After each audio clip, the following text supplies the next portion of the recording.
الحمدلله وکفا والصلاة والسلام علی عباده الذین اصطفى. دارالافتاء والقضاء پېښور آنلاین فتوا سیسټم نه موږ تاسو ته مخاطب یو. مفتی صاحب محترم د سوالونو سلسله به شروع کیږي. یو ملګري سوال کړی دی وجاهت الله واسطي، وایي چې کرونا وایرس ویکسین لګول څنګه دی؟ اعوذ بالله من الشیطان الرجیم بسم الله الرحمن الرحیم رب اشرح لي صدري ويسر لي امري واحلل عقدة من لساني يفقهوا قولي اللهم صل على محمد وعلى ال محمد كما صليت على ابراهيم وعلى ال ابراهيم انك حميد مجيد. کرونا چې کومه بیماری ده دا حقیقت ده او په دنیا کې موجوده ده، بیمارانی موجود دي، خلکو ته نقصان رسی د دې وجنه. نو د دې بیماری مخنیوي لپاره چې اول نه د دې بیماری نه ځان بچ کې ویکسین لګول، هر بیماری چې روانه وي هغې نه ځان بچ کولو لپاره حفظ ما تقدم لپاره چې ته ویکسین لګوې د هغې نه ځان بچ کولو کوشش کوې، دا سنت دي او ښه خبره ده، ثواب کار دی. نو دارنګې د کرونا ویکسین چې کم دي دا کار ورکوي، سړی د کرونا بیماری نه بچ کوي، نو مسلمان یې لګوي چې د دې نه ما الله بچ کړي، نو دا جایز دي. نبی علیه الصلاۃ والسلام یا زمونږ اسلام چې کم د صفایي تلقین کوي او د ډېرو خبرو چې تلقین کوي دې وجې نه چې سړی د آینده بیماری نه بچي. د څومره صفایي ولا طهارت ولا مسائل دي صرف دې دپاره دي چې انسان صحت برابر وي. یا د ورزش متعلق اسلام چې کوم احکامات دي دې دپاره دي چې سړی ورزش کوي، صفایي کوي او حفظ ما تقدم دپاره بیا چې کوم بیماری رواني هغه سړي ته نه راځي. نو که څوک ویکسین لګوي د کرونا، نو کرونا یو حقیقت یوه بیماری ده، هغې دپاره که څوک ویکسین لګوي چې الله پاک ماته بچ کړي نو دا جایز دي. ماشاءالله جزاک الله مفتی صاحب. یو بل ملګري محسن ګوهر صاحب تپوس کړی دی، وایي سنتو نه پس اجتماعي دعا څه حکم دی؟ دواړو حکم بیان بکو. بعضې جمعتونو کې امامان صاحبان د فرض نه بعد اجتماعي دعا کوي او بعضې امامان فرض نه بعد پاسی سنت چې کله ادا کړي بیا مخ راواړوي، نو بیا مقتدیان ورسره هم پکې شامل شي، سنتو نه بعد اجتماعي دعا کوي. نو لکه څنګه چې د سنتو نه بعد اجتماعي دعا د نبی علیه الصلاۃ والسلام نه په یو حدیث کې روایت شوې نه ده چې نبی علیه الصلاۃ والسلام اجتماعي طور باندې لکه څنګه چې موږ جمعتونه کوو په دې مروجه طریقه باندې نبی علیه السلام اجتماعي دعا کړې، دا روایت شوې. نو دارنګې د فرض نه بعد هم نبی علیه السلام نه اجتماعي دعا روایت شوې چې اجتماعي طور باندې ټولو صحابه کرام ورسره لاس نیولي، نبی علیه السلام نیولي یا نبی علیه السلام دعا کوي، صحابه کرام امین وي. نه د فرض نه بعد دغه روایت شته او نه د سنتو نه بعد شته، او جواز د دواړو شته. که څوک د فرض نه بعد هم کوي که د سنتو نه بعد کوي، او بهتره د څه شي نه بعد دا به موږ ذکر کوو انشاءالله. خو جواز د فرضو نه بعد هم شته ځکه چې دعا یو عبادت دی، نو دې دپاره چې په هر وخت کې چې کوي الله پاک ته دغه عبادت چې دا ډېر مقبول دی، خوښ دی، دعا د عاجزي ده پکې. او که سنتو نه بعد یې کوي او که فرضو نه بعد جواز شته. بهتره دا دی چې کله سنت ادا شي، فرض ادا شي، فرضو نه بعد پاسې او بیا چې سنت ادا شي، د سنت داسې دي چې دا مکملات دي د لمانځه لره. نو چې کله لمونځ مکمل شي، پورا شي، نو پکار دی چې بیا ته که انفرادي دعا کوي که اجتماعي دعا کوي. یو شرط پکې دا ده چې فرضو نه بعد که اجتماعي دعا کوي او که سنتو نه بعد چې دا مقتدیان به په مسله پوه کړي وي، دا سوچ نه کوي چې دا دعا چې دا د لمانځه حصه ده، او دارنګې به دغه دعا داسې التزام نه کوي چې تا دومره زیات التزام شروع کو چې یو امام مثلا ملما راشي هغه دعا نه وکړي نو خلک هغه پسې خبرې شروع چې بغیر دعا نه لاړو. نو که دغه خبرې ستا مقتدیان کوي نو دا معنی چې تاسو التزام کوئ. نو انتظام سره دغه دعا اگر چې دا جواز شته، خو التزام سره دا بدعت ګرځي، التزام به نه کوئ. نور سنتو نه بعد هم دعا جایزه ده، فرضو نه بعد هم جایزه، او بهتره دا ده که ته دعا کوې اجتماعي طور باندې بغیر د التزام نه، نو پکار دا ده چې تاسو د سنتو نه بعد، ځکه چې سنتو په نه کولو باندې سړی ګناهګارېږي او دعا نه کولو باندې نه ګناهګار. نو کم شی چې تا باندې قرض دی ضروري دی هغه سنت دي.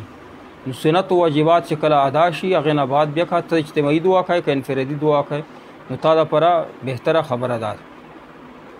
امتیاز د کراچۍ نه اوس کال کړی. امتیاز وایي چې زما په کور والې باندې د پریان جټکې راولي. که ستاسو کور والې د مرګي مسله نو هغې علاج وکړه. الله پاک مونږ دعا کوو چې الله د کور والې ته شفا کامل عاجله نصیب. او که د پریانو جټکې پرې راځي تا ته معلوم چې د پریان دي نو بیا په غوږ کې ورته بانګ ووایه او آیت الکرسی ورته په غوږ کې ووایه. خپل سورتونه ووایه. سورت البقره ختم وکړه په کور کې یوورې نو ان شاء الله چې دغه مسله به ستاسو درسته شي. که د پریانو مسله او که د مرګي مسله د مرګي دپاره علاج وکړه دا یوه بیماري ده دا پریان نه دي. نو امید دی چې امتیاز صاحب تا ته به جواب ملاو شوي او مونږ د زړه نه دعا کوو چې الله پاک د ستاسو کور ولته صحت ورکړي. ستاسو دپاره ماشومانو دپاره د الله پاک روغ صحت ورکړي. عبدالرحمن حسن هم سلام کړی. وعلیکم السلام. جی نصیب الحق څه وایي؟ نصیب الحق وایي چې د کرونا ویکسین لګول په سعودي کې که نه نو سعودیه کې بعضې داسې کرونا ویکسین دي چې د چاینا والا کم کرونا ویکسین ولګوي بیا سعودیه والا نه پرېږدي او د سعودیه کې چې کم ویکسین لګوي هغې هم داس دغه معلوم نه دي حالات که نه جي. دا وایي د لکه د کم ملک لګول کم ملک نه لګول یعنې هیئت یې بیانوي که نه چې کم لګول کم نه لګول د دې تحقیق نه بغیر لګول صحیح حساب دی. دا د مسلې زموږ سره څه تعلق نشته. مونږ سره د دې خبرې تعلق و چې هغې جواب مونږ درکو چې ویکسین هر یو ویکسین چې بیماری نه دی بچ کېږي ورسره آینده بیمار هغه لګول چې د مستحسن دي ښه دي چې سړی د بیماری نه ځان بچ کولو دپاره ویکسین ولګوي یا دوی استعمال کړي یا صفایي خیال وکړي چې آینده په ما باندې بیماري نه راځي. دا د اسلام مزاج دی. نبی علیه السلام احکامات دي. خو دا خبره زمونږ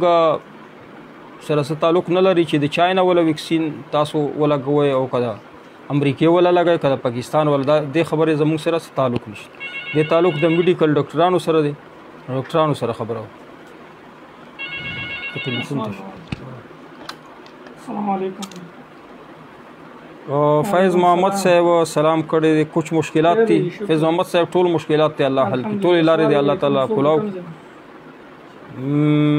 ابراهیم الافغانی وایي چې السلام علیکم مفتی صاحب د مړو لپاره قرباني کول څنګه دي؟ نو اوس قربانۍ ورځې زره روانې دي. الله پاک موږ ته توفیق نصیب کړي. نو ته ټلیفون ته شدی تلل کرسي لږ نږدې کړه. مړو لپاره قرباني کولی شي چې خپله حصه پکې ونیسئ یا یو ځان ته ځناور خپله حصه پکې ونیسئ. قرباني مړي لپاره جواز لري چې هغې دپاره یوه حصه ونیسئ. ثواب پکې دی. حتی چې نبي علیه السلام دپاره هم قرباني نیولی شي. فضل غنی تاجک وایي چې السلام علیکم جناب مفتی صاحب دا هنډای کاروبار څنګه دی؟ دا ګوره څه وایي فضل غنی مایک کې وایي مایک. حاجی فضل غنی تاجک وایي چې سلام علیکم. وعلیکم السلام. دی جناب مفتی صاحب دا هنډای کاروبار څنګه دی؟ هنډای کاروبار کې تفصیل دی چې غیر شرعي طریقې د پکې نه وي نو بیا حکومت اجازت وي بیا جواز شته. خو غیر شرعي طریقې پکې کمې دي درته بیان کوم چې هغې نه ځان وساتي. عام طور باندې د غیر شرعي طریقې نه خلک ځان نه ساتي نو هنډای کاروبار جایز نه دی. په دې کې سود راځي. څنګه پکې راځي؟ داسې چې هنډای کم جایز کاروبار دی داسې دی چې حکومت اجازت درکړی او دویمه دا خبره چې لاس په لاس باندې یو طرف نه خو په لاس په لاس وي یو طرف ته قرضه ده.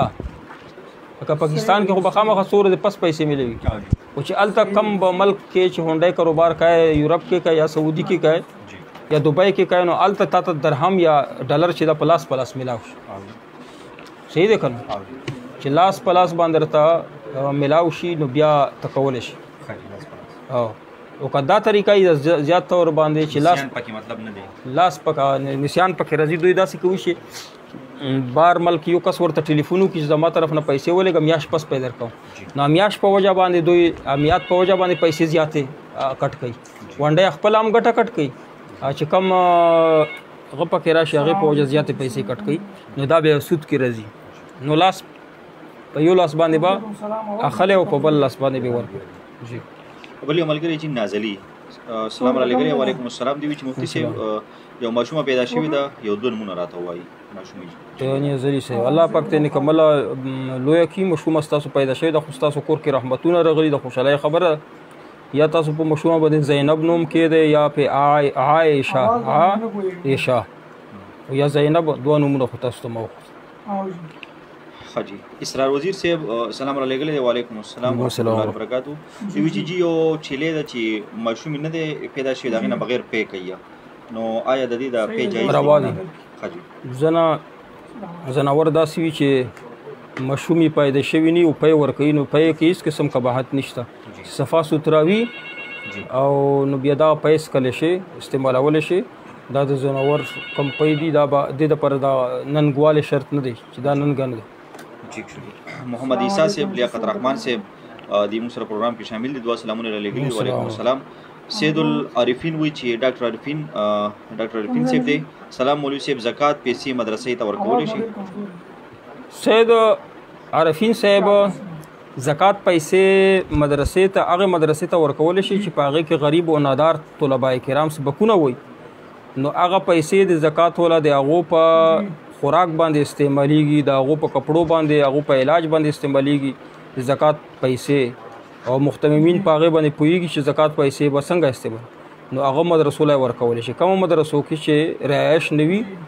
غریب طلبه کرام خوراک نه کوي لنګر پکې نه وي نو صرف او صرف تنخوا دپاره یا د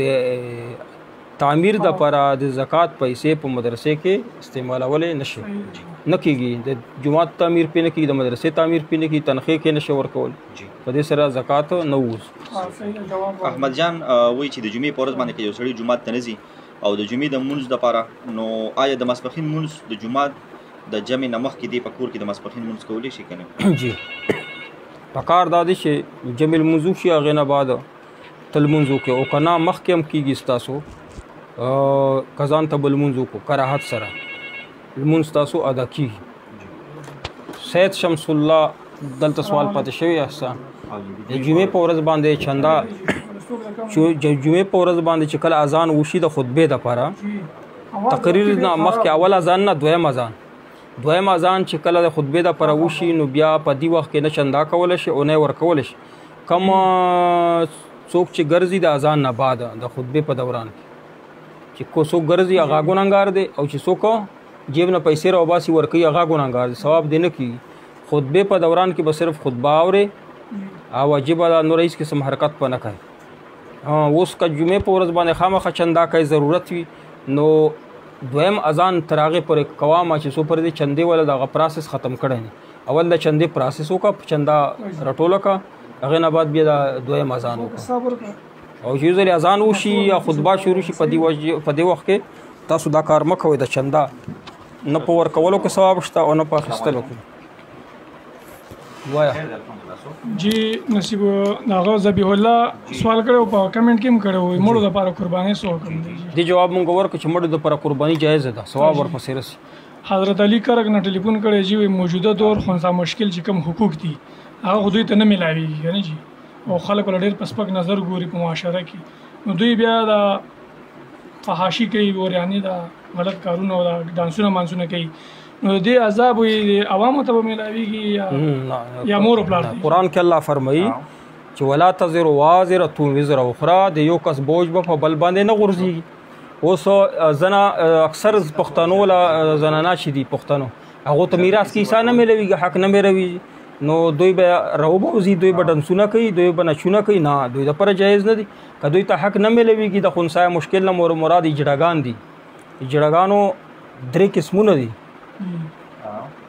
یو هغه اجړا دی چې هغه علامات پکې د سړي دي نو هغه خو اجړا نه دی دې ته خنثی مشکل نه چې سړي علامات دي پکې نو دا به د سړي ولا حقوق دته میلویږي، سړي ولا کار به یو جړه داسې دی چې هغې کې علامات ته ښځې دي، نو بیا به هغه پوره ښځه نه وي خو علامات ته ښځې، نو هغې هغه چې دی که نه هغې احکامات د حقوق کې ښځو په شان. او خنثی مشکل چې تا ذکر کوه جړه هغه دی چې پته یې نه لګي علاماتو کې چې سړي ته نږدې دی او که ښځې ته، نو دا خنثی مشکل دی. نو د کمه نه کمه حصه ده په میراث کې، خو که څوک چې نه ورکوي میراث کې حقوق نه ورکوي نو دله جایز نه دي، دا خو انسانان دي، الله پاک مکلف دي، الله پاک به ورنه د لمانځه او د څه د نیکو دا به دا نه چې خپل هم فحاشي کوي او نوره مسلمانان په فحاشۍ کې مبتلا کوي، دوی دپاره جایز نه دي، ګناهګار دي په دوی باندې. ماشاءالله جزاک الله جی. اورنګزیب نوښار نه ټلیفون کړی وي په حرامو پیسو باندې مسجد کې چې یو استعمال شي حرامې پیسې یا څه شی پې واخلي جانماز او فوډ وغیره، نو هغې باندې لمونځ کولو څه حکم دی؟ په حرامو صریح حرامو پیسو باندې چې جومات کې دی چې پوړ واخیستلی یا د جومات پې جوړ کړی نو په هغې باندې لمونځ مکروه دی. او حرام خور چې کم دی هغه باندې زکات فرض کېږي. ښه چا سره حرامې پیسې وي په بینک کې وي یا سودخور وي که نه او د صاحب نصاب وي نو حرامو پیسو زکات په ورکوي. حرام خورۍ خو خپله ګناه ده چې زکات نه ورکوي، یا دویمه ګناه ده چې جومات پې جوړ شي په هغې کې لمونځ مکروه دی. محمد هارون ټلیفون کړو شاکس نه چې هغه وی بینک نه مونږ قرضې راخلو لون، هغه بیا په 10 کالو کې ختموي.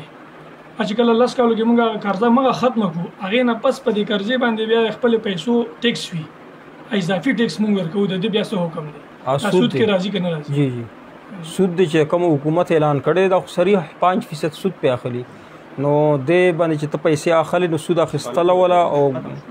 او د او ورکول ولا ټول ګناهګار دي. او دې کې څوک لیکل کوي مثلا بینک کې دي او سود ډېره ښه ګناه ده، نو ګناهګار دی، کمیشن نه دی، سود دی. جی شمس الرحمن صاحب د سعودي عرب نه ټلیفون کړی چې تاسو د هونډې مسله ذکر کا، نو دوی وی چې رب مونږ هم دلته کې د سعودي عرب نه پیسې لیږو چې په کم ریټ باندې خبر وشو، نو دوی وی که اق ټایم باندې هم اویلیبل وي که 10 ورځې باندې که یو میاشت باندې نو پیسې اضافه کېږي، نو مقه پیسې وي که په هغه ټایم وباسي او که یو میاشت بعد وباسي. ټیک. نو دوی وی چې آیا دې حالت کې بیا دا پیسو کاروبار صحیح دی که نه؟ بعضې ځایونه داسې دي چې یو سړی دی چې هغه په ډیوټۍ باندې وي، نه پیسې نغدې نه وي، لاس په لاس باندې نه وي، خو مثلا په ډیوټۍ دی موجود نه دی، مازدیګر ماښام ورسره میلاویدلی شي پیسې، نو دا یوه قبضه ده. قبضه په دوه قسمه باندې، یو حقیقي قبضه ده یو حکمي. حقیقي قبضه خدا ده چې لاس په لاس ورته مله، حکمي قبضه ده چې هر وخت د پیسې اکاونټ ته ټرانسفر کولی شي، یعنی د په قبضه حاصله نو دې ته حکمي قبضه ویلی شي. نو که داسې قبضه وي هم نو دا په نسیان کې نه راځي. عبدالکریم صاحب وایي چې مفتی صاحب جنازې نه بعد دعا څنګه ده؟ جنازه په خپله باندې دعا ده او ډېره جامع دعا ده، بهترینه دعا ده. جنازې لمونځ چې کم ده دا د وکړو، دا دعا وکړه مړي دپاره، اجتماعي دعا دې وکړله او سنتو مطابق ته وکړله. د هغې نه بعد بیا بله یوه دعا ورپسې کوله، دا پکې اضافه ده، نو اضافه په دین کې کوله جایز نه دي. دغه اضافه په دین کې په جنازې نه بعد دعا مه کوه، دا په دین کې اضافه ده چې دا بدعت دی. اسحاق احمد وایي چې مفتی صاحب که یو کس خپل اولاد ته لور ته یا زوی ته په غوسه کې یا د ګپ نه وایي چې کینه د طلاقې بچیه، نو دې سره خو نکاح نه خرابېږي؟ دا لفظ چې کوم دی دا مکروه دی، ګناهګارېږي سړی. څنګه ووایي چې زوی یا لور ته وایي چې کینه د طلاقې بچیه، ښځه پرې نه طلاق کېږي، خو دا الفاظ استعمال د دپاره ګناه د استغفار دی. په محمد الیاس حقانی وایي چې څاروي د اولاد د پاره استعمالي سړي نو په دې باندې اجرت اخیستل جایز دي که ناجایز؟ سنډای ستلی وي که نه، په دې باندې اجرت نشي اخیستلی، ځکه چې د کم شی چې کم دی د مني چې کم دی د ځناور دا مال نه دی. مني مال نه دی که نه، نو که مال وي نو دغسې به خلکو راوبسلې خرڅولی وي، نو مال نه دی، چونکې کم شی چې مال نه وي. البته یو سړی دی چې په خپله باندې ستا زناور له څه خوراک مراک راوړي، په دې وجه باندې چې زه خوراک زناور له ورکړم نو زما چې کومه مؤنثه زناوره چې کومه دې باندې به دا وخیږي خو مضبوط طریقې سره، نو دې وجې نه خوراک ورکوي نو جایز دی، خو ته به پې اجرت تعین به یې نه کوې. جی ذبیح الله پیر وایي چې پاکستاني روپۍ چې کله زړې شوي وي نو په نیم ریټ یې خرڅول څنګه دي؟ پاکستاني روپۍ چې زړې شوي وي او چې شلېدلې هم وي په نیم ریټ یې نشي خرڅولی، دا سود کې راځي. دا داسې صفت نه دی چې یو زوړ نوټ یو نوی نوټ، نو چې څومره په نوي نوټ باندې څه میلاویږي په زوړ نوټ باندې میلاویږي. نو ځینې څیزونه داسې چې هغه صفت بدلولو سره هغې په قیمت کې کمی راځي. نو زړو نوټونه چې کم دي که نه هغې په قیمت کې کمی نه راځي، نو لحاظه که ته په نوي نوټونو باندې بدلای په زیاتو باندې، نو دا سود کې راځي. عبدالله خان وایي چې یو سړي غلا وکړه چا نه پیسې پټې کړي، اوس هغه سړی معلومول مشکل دي چا نه چې پیسې پټې کړي، نو دا غل وایي چې زه دا پیسې ادا کول غواړم، نو طریقه راته وښایي چې څنګه طریقې سره پیسې واپس کړي. څومره پیسې چې تا د غل چا نه پټې کړي دي نو هغه پیسې غریب له ورکړه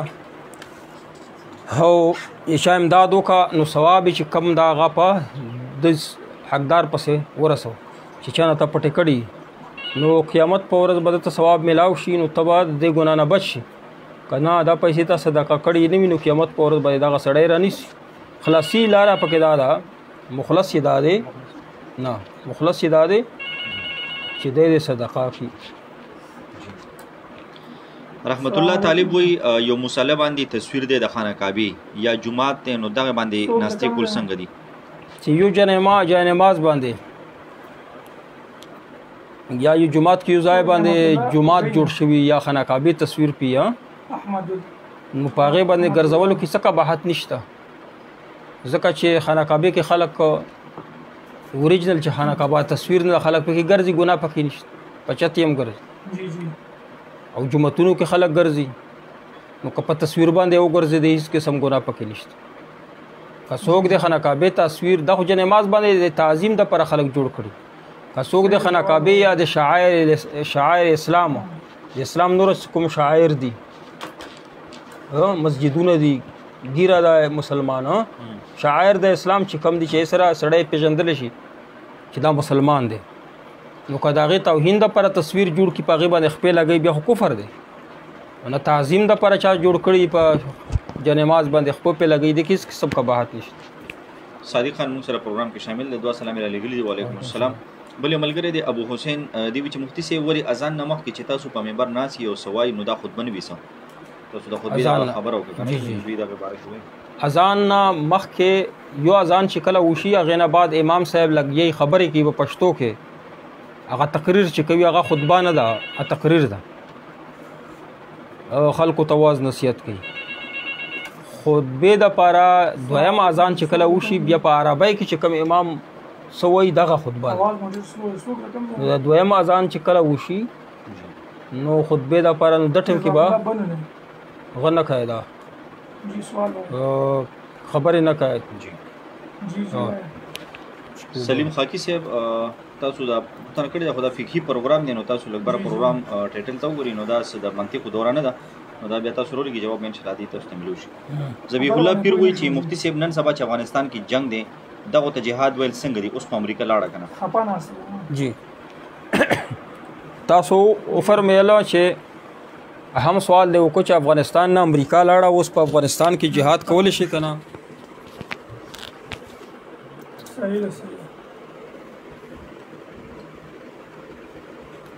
نو افغانستان کې یعنی دا په یو خبره ستا اتفاق دی چې د امریکې یا د ناټو خلاف جهاد فرض عین په افغانیانو باندې په دې باندې ستا اتفاق دی. اشکال دی دلته دی چې اوس خو د امریکا لاړه، اوس په دې نه بعد چې جنگ ته دوام ورکړی دا به جهاد وي او که نه؟ دا اشکال دی په ځای باندې دی، خو جواب یې واوره چې کله دا جهاد د افغانستان شروع شوی و افغانیانو د غیر ملکی خلکو خلاف جهاد چې کوو نو د دوی مقصد څه و؟ مقصد یې دا و چې د غیر ملکی چې کومه تغالب قیم کړی په افغانستان باندې استیلا یعنی چې کومه ملک نیولې د حکمراني نیولې چې دا ختمه شي. امریکې فوجیان یا د امریکې یستلو دپاره جهاد نه دی شروع کړی، امریکا خو په پاکستان کې ګرځي راګرځي، په هرو ملکونو کې د سفارتخانو کې دي، نو چې کله کم ملک باندې دوی تغالب یعنی غلبه حاصله کړه نو هغه غلبه ختمولو دپاره جهاد فرض عین شوی. نو افغانستان کې چې تر څو پورې دوی که په امریکای کې وي که په برطانیې کې وي خو چې د دوی تغالب ختم شوی نه وي د دوی غلبه تر هغې پورې به جهاد فرض عین وي جاري سري به چې د دوی غلبه ختمه شي د مسلمانانو خپل اقتدار په خپله باندې راشي چې کم اقتدار ختم شوی امارت اسلامي چې هغه په حال شي تغالب د انګریزانو بالکل ختم شي هغې نه بعد به بیا جهاد نه وي بیا نه بعد به جنګ وي تر څو پورې چې د انګریزانو د امریکې غلبه ختمه شوې نه په افغانستان کې نو غلبه دغه ده که دوی چې په امریکې ته لاړم شي دوی خو دلته کې خپل جراثیم پرېښي دي که نه دوی په افغانستان باندې چې څوک حکومت کوي دا دوی اصل کې دوی حکومت کوي نو غلبه د دوی ده نو څو پورې دا غلبه ختمه شوې نه تر افغانستان کې به جهاد جاري و سري وي دا فتوا د امارت اسلامي ده امارت اسلامي کې هغه علما کرام او طلبه کرام دي چې هغې علم ته ټوله دنیا خلق سلام کوي نو ټوله دنیا د هغه علم او عمل مني دا د افغانستان د امارت اسلامي فتوا ده چې تر څو پورې غلبه په افغانستان کې د امریکایانو ختمه شوي نه تر هغې پورې په افغانستان کې جهاد جاري او سري وي الله پاک ته امارت اسلامي ته کامیابي نصیب کړي الله طالبانو ته د دوی په توفیل دی الله پاک په پاکستان کې اسلامي نظام راولي جی جزاک الله مفتی صاحب عبدالله ورور د چراټ نه تپوس کړی دی چې هغه وایي بیت المقدس کې د یو مونځ اجر څومره دی بیت الله شریف کې 1 لک صحیح حدیث چې کم دی او په هغه کې د 1000 دی په مسجد نبوي کې او په مسجد اقصا کې 500 لمنځونو ثواب د صحیح حدیث چې کم راغلی اگر چې مسجد نبوي متعلق د 50000 حدیث هم شته او 1000 ولا خو بالکل صحیح دی او 1 لک چې دا بیت الله شریف کې دی د درې وړه جوماتونه محترم دي خو ټولو نه اوچت مقام د چا دی بیت الله شریف دویم نمبر کې د مسجد نبوي دریم نمبر کې مسجد اقصا چې 500 لمنځونو ثواب پکې ملوي جی جزاک الله مفتی صاحب یو بل مرګري احمد الله اوګینا تپوس کړی دی ایزي پیسه باندې چې کوم مفت منټونه استعمالېږي هغه ورکوي دا جایز نه دی د دې څه حکم دی دا جایز نه دی چې په ایزي پیسه باندې تا پیسې جمع کړي دي که نه پیسې دې ورکړي جمع کړي 2 منټونه درکړي نو دا معنا چې تا ورسره قرضه ده په قرضه باندې فایده درکړي نو حدیث کې راغلی دي چې کومه قرضه باندې تا ته فایده میلوي دا سود دی نو دغه کم منټونه ته اخلي دا څه شی دی سود دی جزاک الله رضوان الله بنونه ټلیفون کړی دی یو ښځه وه 5 میاشتې مور کره ناسته وه خفه جی بیا وروستو پکې جرګه وشوه طلاق واقع شو نو عدت د کم ټایم نه شروع کیږي او بیا په عدت کې دې ته بهر وتلو څه وکړو رضوان الله صاحب چې کله ښځې طلاق وغورځېدو چې کله ښځې ته طلاق وغورځېدو په هغه ورځ نه عدت شروع کیږي دویمه خبره بیا د ښځې ته په عدت کې وتلو څه وکړو په عدت کې به نه ووځي د کور نه نه چې مجبوره وي رزق بندوبست یې د ورځې د وځي پیسې ځان ته ګټي نو شپې به کور ته راځي په عدت کې به ګرځېږي نه میک اپ به نه کوي بنا او سنگار به نه کوي صحیح دی جی وایه ښه جي زموږ دا پروګرام فقهي مسایلو پروګرام دی د دې دپاره نشر کېږي چې څومره مسایل ستاسو په ذهن کې وي مسلمانانو وروڼو خویندو ته نو هغه مسایل تاسو ته شریعت مطابق هغه معلومات وشي تاسو هغه مسایل معلومه شي نو دا پروګرام زیات نه زیات خپلو ملګرو سره تاسو شیر کوئ په شیر کولو باندې انشاءالله چې څومره مسایل خلکو ته زده کېږي الله رب العزت به تاسو ته د هغې اجر درکوي مفتی صاحب انور علي صاحب دعا سلام هم رالیږلي دي او دوی د دعا درخواست هم کړی دی الله یې دې مرادونه پوره کړي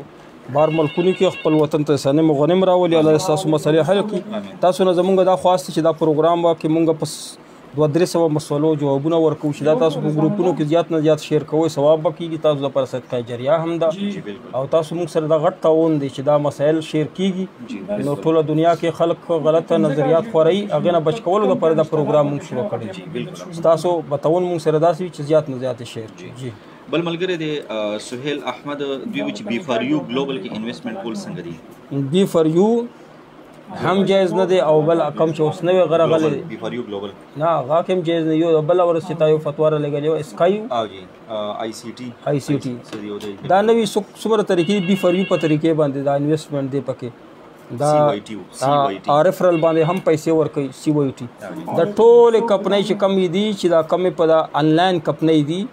چې وایي چې مونږ کاروبار کوو تا ته پیسې درکوو په 1 لک باندې 10,000 9,000 12,000 پورې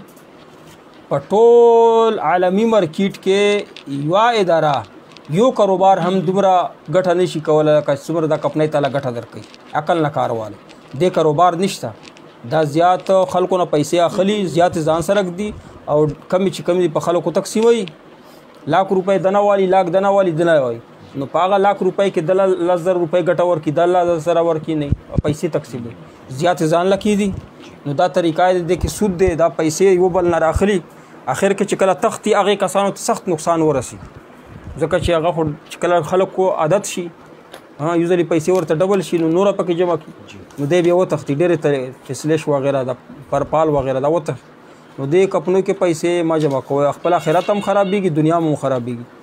خپل شرعي کاروبار کوئ که نه د کپړو کاروبار کوئ چې څنګه تاسو کولی شئ بل ملګري ته پیسې ورکړئ کاروبار به چا باندې اعتماد نه په خپله باندې کاروبار کوئ په رړۍ کې سبزي خرڅوئ خو دا کار مه کوئ د کپنیو ولته پیسې مه ورکوئ او ما ورته سونې خرڅوئ ما بل ته ترغیب ورکوئ د سود هم د دنیا دی هم خرابېږي آخرت دی هم خرابېږي ملک امان صاحب وایي چې یو سړي په حرامه پیسې ګټلې وي لکه شراب یا چرسو باندې او بیا توبه وباسي نو دا مال استعمالول د لپاره څنګه دي استعمال چې څومره پیسې د حرامې ګټلې هغه استعمالولی شي خو دی به اراده وکړي چې څومره حرامې پیسې ما استعمال دي یا استعمالوم چې الله ماله توفیق راکړي یعنی اوس خو د توبه وباسله اوس حلال کاروبار کوي او دا حلال کاروبار کې چې دی زیاتې پیسې ګټي نو دا به دی صدقه کوي ورو په دې طریقې باندې مرګ نه مخکې چې دی څومره صدقه کړي او که مړ شو د پوره پیسې حرامې صدقه کړي نه خو روان وي کار یې روان کړی نو دته د پنیت باندې به دته الله پاک اجر ورکوي دته بیا هم ګناه نه میلوي چې دی په خپل ژوند باندې په دې کاروایي باندې عمل شروع کړي چې څومره حرامې پیسې کړي نو څومره چې دته حلالې راځي نو لږې د هغې نه صدقه کوي یوه تخمینه د مقرره کړي چې مثلا ما په خپل ژوند کې 1 کروڑ روپۍ حرامې خوړل نو 1 کروڑ دی داسې ادا کوي چې هره میاشت دی حلالې ګټي 500 روپۍ مثلا زیاتې دي 500 د دی صدقه کوي که دی په دې منځ کې مړ شو نو د کروڑ د حرامو پیسو ثواب ګناه به درته نه میلوي ځکه چې د خو د عمل شروع کړی امید دی چې جواب به میلوي قاری محب الله اخیار صاحب وایي چې مفتی صاحب کرسۍ باندې لمونځ کېږي که نه بعضې خلک وایي چې مفتی تقي صاحب فتوا ورکړې ده چې لمونځ نه کېږي کرسۍ باندې چې روغ سړی وي قیام باندې قادر وي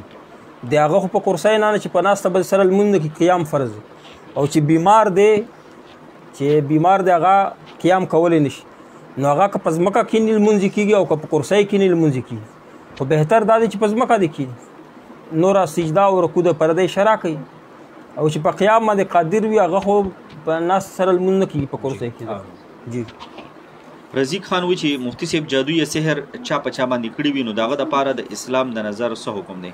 څوک چې رښتیا باندې جادوګر ته کېناستل یعنی جادو کوي نه ځینې خلک خو داسې دي چې هسې شکونه کوي وهم کوي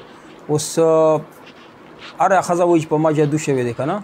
دا وهم دی خو په رښتیا باندې د اهل تشیع چې دي دا غالبا کوي د شیعګان شو کافران شول نو دې ته چې تاسو کېناستی چې کم سړی ورته کېناستو چې ما دپاره جادو وکړه چا باندې نو بس ایمان نه خلاص شو کافر شو او جادوګر چې جادو کوي دا د ایمان نه خلاص شو او چا باندې چې کړی وي نو هغه ظلم دی الله به دنیا آخرت کې هغه نه بدل اخلي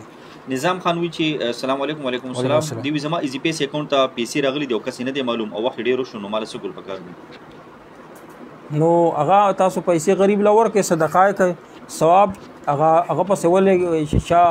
حق دی الله به ورپسې ثواب ورسوي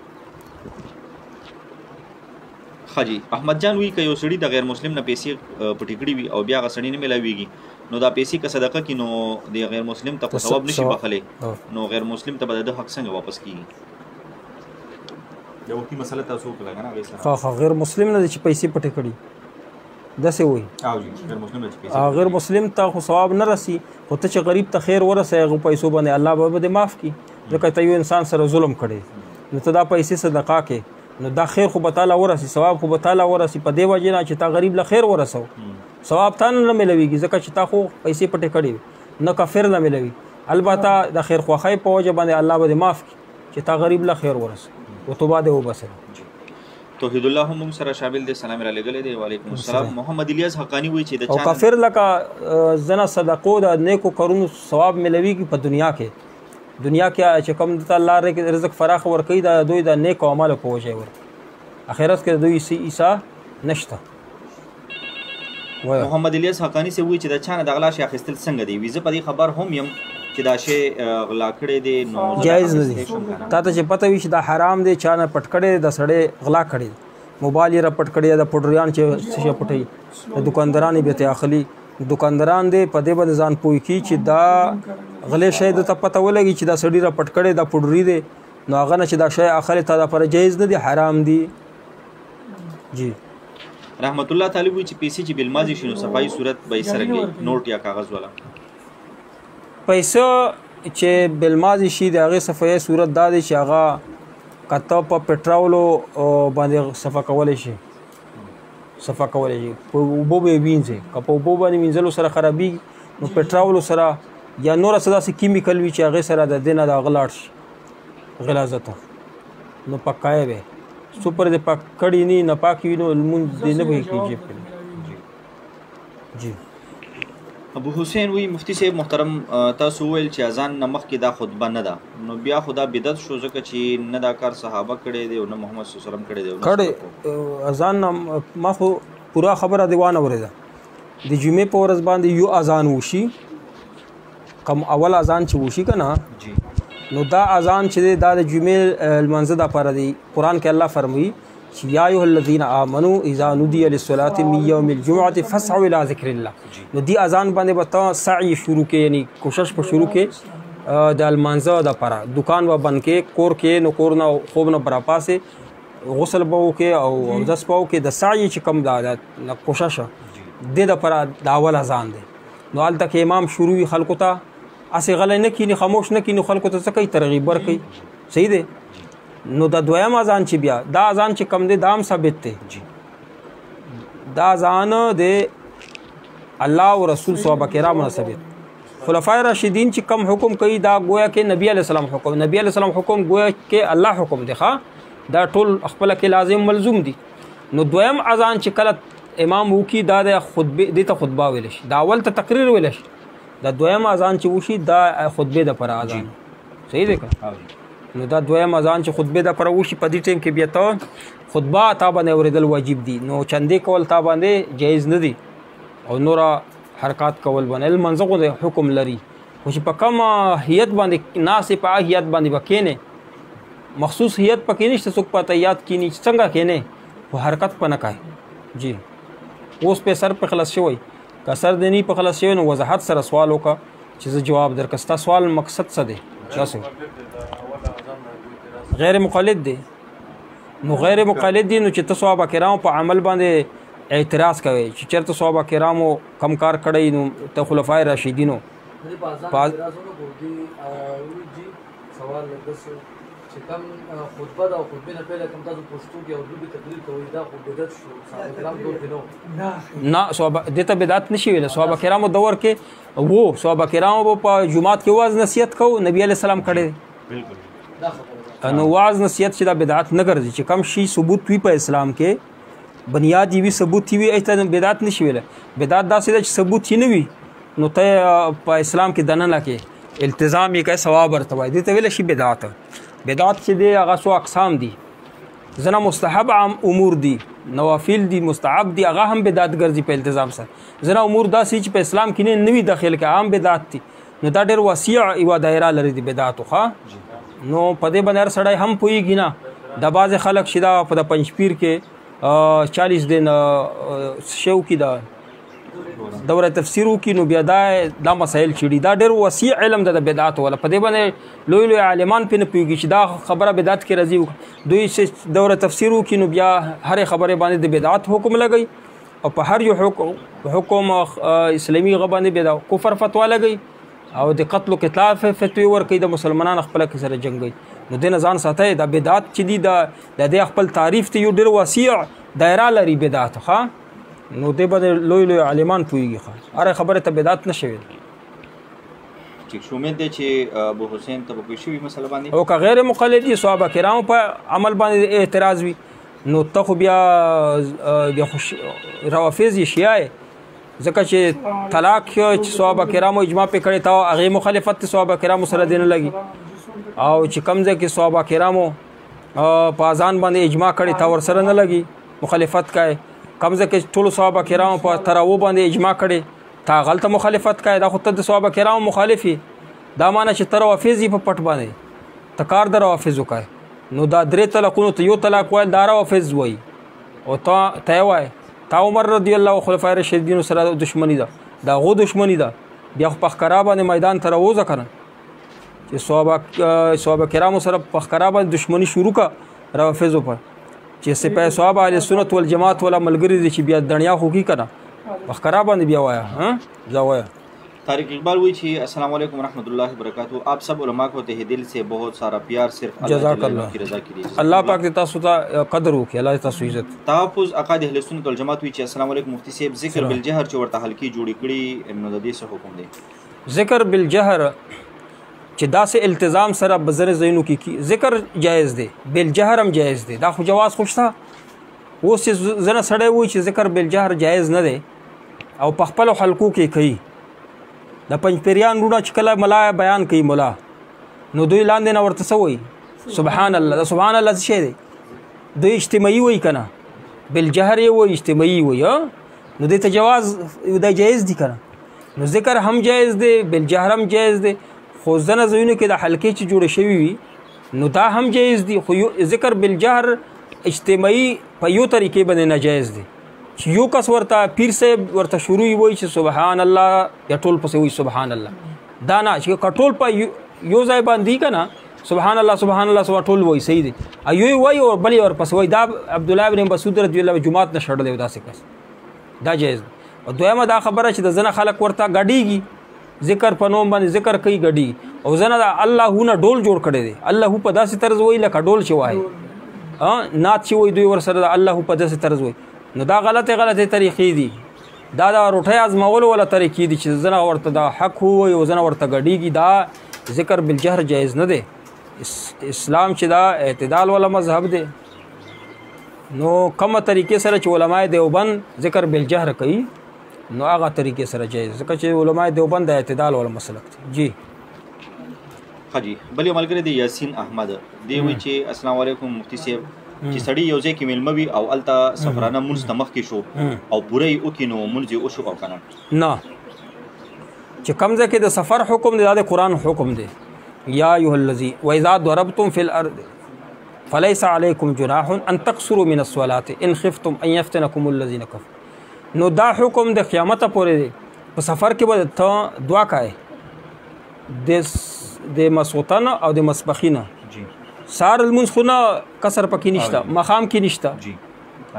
سنتو کې نشته په واجبو کې نشته ښه نو مزدیګر کې کسر دی مسبخین کې دی مسوتن کې دی نو چې څنګه د قصر حکم دی نو اتمام چې څنګه حکم داسې د قصر حکم چې کوم ځای کې ته مسافر یې تا قصر نه وکړو پورا لمونځ وکړو لمونځ نه وشو دوباره به لمونځ کوې لکه څنګه چې ته مقیم یې پورا لمونځ نه وکړو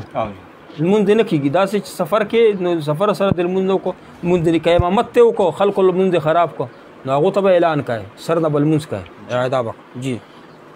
فضل محمود صاحب وایي چې مفتی صاحب د جمعې نه مخکې څلور سنت څه ثبوت دي بعضې خلک وایي چې ثبوت یې نشته د څه شي جمعې په ورځ د جمعې نه مخکې څلور سنت چې کوم بالکل دوه درې اثار داسې دي چې هغې نه ثابت دي او اثار پکې شته حدیث د څلور سنتو نه ثابت دي پرویز خان موږ سره پروګرام کې شامل دی پرویز خان وایي چې په جنازه کې سورت فاتحه ویل پکار دي که نه دی پکار سورت الفاتحې نه علاوه ته به وایې چې علماء کرام ورته جایز ویلي چې دا تسبیحاتو په نیت باندې وایي که نه د ثنا په نیت باندې نو ثنا دپاره چې کم نور الفاظ دي لکه سبحانک اللهم وبحمدک دا ډېر بهتر دي غوره الفاظ چې دغه دي اوس چې سبحانک اللهم نه درځي نو الحمد ووایه سبحانک اللهم په ځای باندې نو جایز خو دي غوره الفاظ دا دي سبحانک اللهم وبحمدک وتبارک اسمک وتعالی ثنا و پکې وایي او ثنا په ځای الحمد یعنی ثنا په دپاره ته الحمد ویلی شي خو ثنا دپاره چې کوم اخا الفاظ دي سبحانک اللهم دي د هغه نه دی الحمد نه دی نو پکار دا دي چې سبحانک اللهم ووایي جی عمر علي وایي چې جی کمنۍ نه په 100 روپۍ قرض اخیستی شي چې ټیکس پې کټ کوي نه ټیکس کټ کوي د سود دی جی توصیف علي سعیدي وایي چې مفتی صاحب نه جدي دا هغه ښایي دا کم لون موبایل چې کوم لون ورکی دغه موبایل څنګه دا موبایل لون خي دا سیم باندې کومه قرضه راځي دا 100 روپیا کم نه دغه کپنای باندې کپنای نه چې تک قرضه را وړې 100 روپیا یا 25 روپیا هغه ته نه زیاتې کټ کوي دا سود کې نه راځي دا به چې ولې سود کې نه راځي دا د پیسو لین دین نه دی دا اجاره ده دا موبایل ولته چې ته پیسې ورکې نو د ته اجاره ویل شي د دوی خدمات ته والے په اجاره باندې اجرت باندې دا اجاره ده دا کې سود نه راځي په اجاره کې نو لین دین نه دی جی توصیف علي سیدی وی چې مفتی سي په پاسپورت باندې ګاډي روباسل باندې پیسې ورکول او غستل څنګه دي دا بعض خلک د بار ملکونو کې دا کار شروع کړي ورته وی چې تماله پاسپورت راکا ز په ګاډي روباسه طالب زه د پاسپورت دومره پیسې درکوم پاسپورت باندې پیسې اخیستل جایز نه دي یو خو دوکا ورکای جی چانه چې ګاډي روباسه دوکا ورکای ګاډي ځان تر روباسه پاسپورت ډبل چا شي نو دا دوکا کې بل سړی د سره شامل دی هغه درنه پیسې اخلي लाख रुपये सुमरा गदा पर जायज दा वर कवल दा दुका कवल नदी पकड़ जी गोहरी जानन अस्सलाम वालेकुम अस्सलाम अल्लाह इस्तासोइल उमर की बरकत होश हाजी बल मलगरे दे इसहाक अहमद दी विच मुफ्ती से अमेरिका लंदन की चकल मुसलमान वफात शी अक्सर द मयत वरसा द जनाजा खपल मुल्क मसलन पाकिस्तान अफगानिस्तान तोड़ी ची पदी बानी कम से कम 3 ورځې ټیم لګي نو دا کار شرن څنګه دی ناجایز دی چې کمزه کې سړی مرشو اغلته دفن کا دا اسلام حکم دی نو یو ځای نه بل ځای ته منتقل کای په دې ګناګارې کې او ته په ګناګارې کې مړ کمړی نصیحت کړي وصیت کړي هغه من مړ په ګناګاري کمړی وصیت نه وی کړي او ته په خپل باندې امریکا نه منتقل کای پاکستان ته یا پاکستان نه منتقل تکای سعودي ته نو دا کار چې کای مړ یو ځای نه بل ځای ته منتقل کای نو د سره ته ګناګارې دا انتقال د مړی شي دا جایز نه ده جی خجی مونږ سره احمد الله هم شامل دي سلام علیکم وعلیکم السلام حافظ نصر الله محمودی دم محمدی دم دعا سلام علیکم وعلیکم السلام आसिफ अली खान हुई हज़रत फतावा सुगरा से मंसूब कौल है कि मैं किसी मुसलमान को काफिर करार नहीं देता जब तक कि कुफर से नफ़ी की रिवायत मौजूद हो तो उससे तलफीक बैन मजहब लाजिम नहीं आता हज़रत रहनुमाई फरमाएं खास खबर और जन खाल को हदीस दा पेश कवी कि नबी अलैहिस्सलातु वस्सलाम फरमाइली या इमाम अबू हनीफा रहमतुल्लाह यो कवल दे च अहल क़िबला था काफिर नशवैले नु पदे खबर बांध जान पोय का چې اهل قبله چې کم دی یعنی چا چې کلمه ویلی لا اله الا الله محمد رسول الله نو دې ته په اعمالو په وجه چې دی یعنی المن نه کوي روژه نه ساتي جهاد نه کوي دا د تبلیغ کار نه کوي یعنی د اعمال چې یاده سود کوي ها ګناه کبیره کوي د ګناه کبیره په وجه باندې یا د اعمالو پر خودلو په وجه زده تاسو شای کافر نشویلا لا اله الا الله محمد رسول الله چې چا ویلی چې دا د سرنګ اعمال د خپل ځان ته جی نو هغه د اعمال دي نو هغه باندې د کفیری کی نه وسواو راکنه لک تفصیل دی پدې کې جی چې امام ابو حنیفه رحمت الله ویلی چې اهل قبله ته کافر نه وای جی هغه دا سی ویلی چې د په خپل اعمالو مکلف ته کنه کلمه خو ویل لا اله الا الله وز د دنه داسه د کفر ولا عمل نه سرګن شوی خپل اعمال د خراب دي ها جی د المن نه کوي روزه نه ساتي جی د زناکار دی د غل دی د کو دی خود ته بیا هم کافر نه وای کلمه ویلی دا هغه مسلمان د پر ویلی دي چې هغه ګناګار دی هغه ته بته د کفر نسبت نه کوي ځنه خلک وی چې المن نه کافر شوی جی دغه پنځپیر کې چې دا لس اتورز یا سلوي خورزي دوره تفسیر وکي دا خلک زیات تر چې څوک چا عمل خرابي دا سودخوري ته کافر شوی په دې اعمالو باندې څوک کفر ته نزي ها کدا چانه دا کفر ولا علامات ظاهر شول نو بیا خو مونږ ورته نو ویلي د کافر په خپل باندې د کفر ولا علامات د ظاهر شول جی السلام علیکم نو چې علامات د ظاهر شول لکه صحابه کرام په دور کې ابو بکر صدیق رضی الله په دور کې او مسلمه کذاب شو هغه د نبی علی السلام ایمانول منځونه کور سه کول په هغه وجه شاور ته کافر نه ویلی چې اعمال خود ضرورت دین نه انکار او ضرورت دین درته وایي چې نبی علی السلام نه بعد بلا نبی ناراضي او دا ویل چې زرا غلې ضرورت دین کې تحریف یو کړو کاندي نو داغه عمل د کفر وګرځي ټول صحابه کرام په دې اجماع وکړ چې دا کافر شو د خلاف جهاد وکړو د ملګریو خلاف کدن داسې عمل ظاهر شو چې هغه خود به خود کا کفر وي لکه د یو د لمانځه نه په نه کولو نه کفر خو انکار کولو سره ضرورت دین نه چې انکار کوي چې تا انکار وکړو خپله د کفر ظاهر کړو نو بیا تا اهل قبله او مسلمان نه ګرځي امید دی چې سر به په خلاص شي په دې کې هم ډېر تفصیل دی نو لہذا د کفر فتوی په یو بل باندې لګولو کې ډېر احتیاط کوي د دې لپاره ډېر وسیع علم پکار دی اصول فقه دي چې ویلي فقه دې هم دی ویلي او تفسیر باندې اصول تفسیر په دې باندې خپوي بیا به ته کفر فتوا لګول شي خو دې خلک امت چې دا ډېر احتیاط کوي هر چا باندې کفر فتوی باندې لګای خو چې څوک خپل کفر خپل ظاهر کی نو عوام هغه ته به کافر ویل شي دا کافر دی مسلمان جی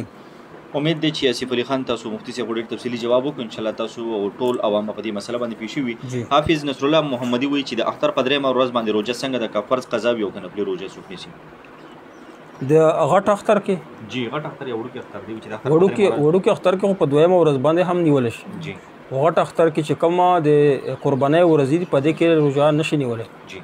نو مکروه دی جی او کچا ونیوله نو روزه به سر ته ورسي ګناهګار دی جی بهروز خان وایي چې د 49 کروڑ روایت څنګه د ډېر ملګري دا بیانې چې ریون کې 49 کروڑ دی دوا حدیث دي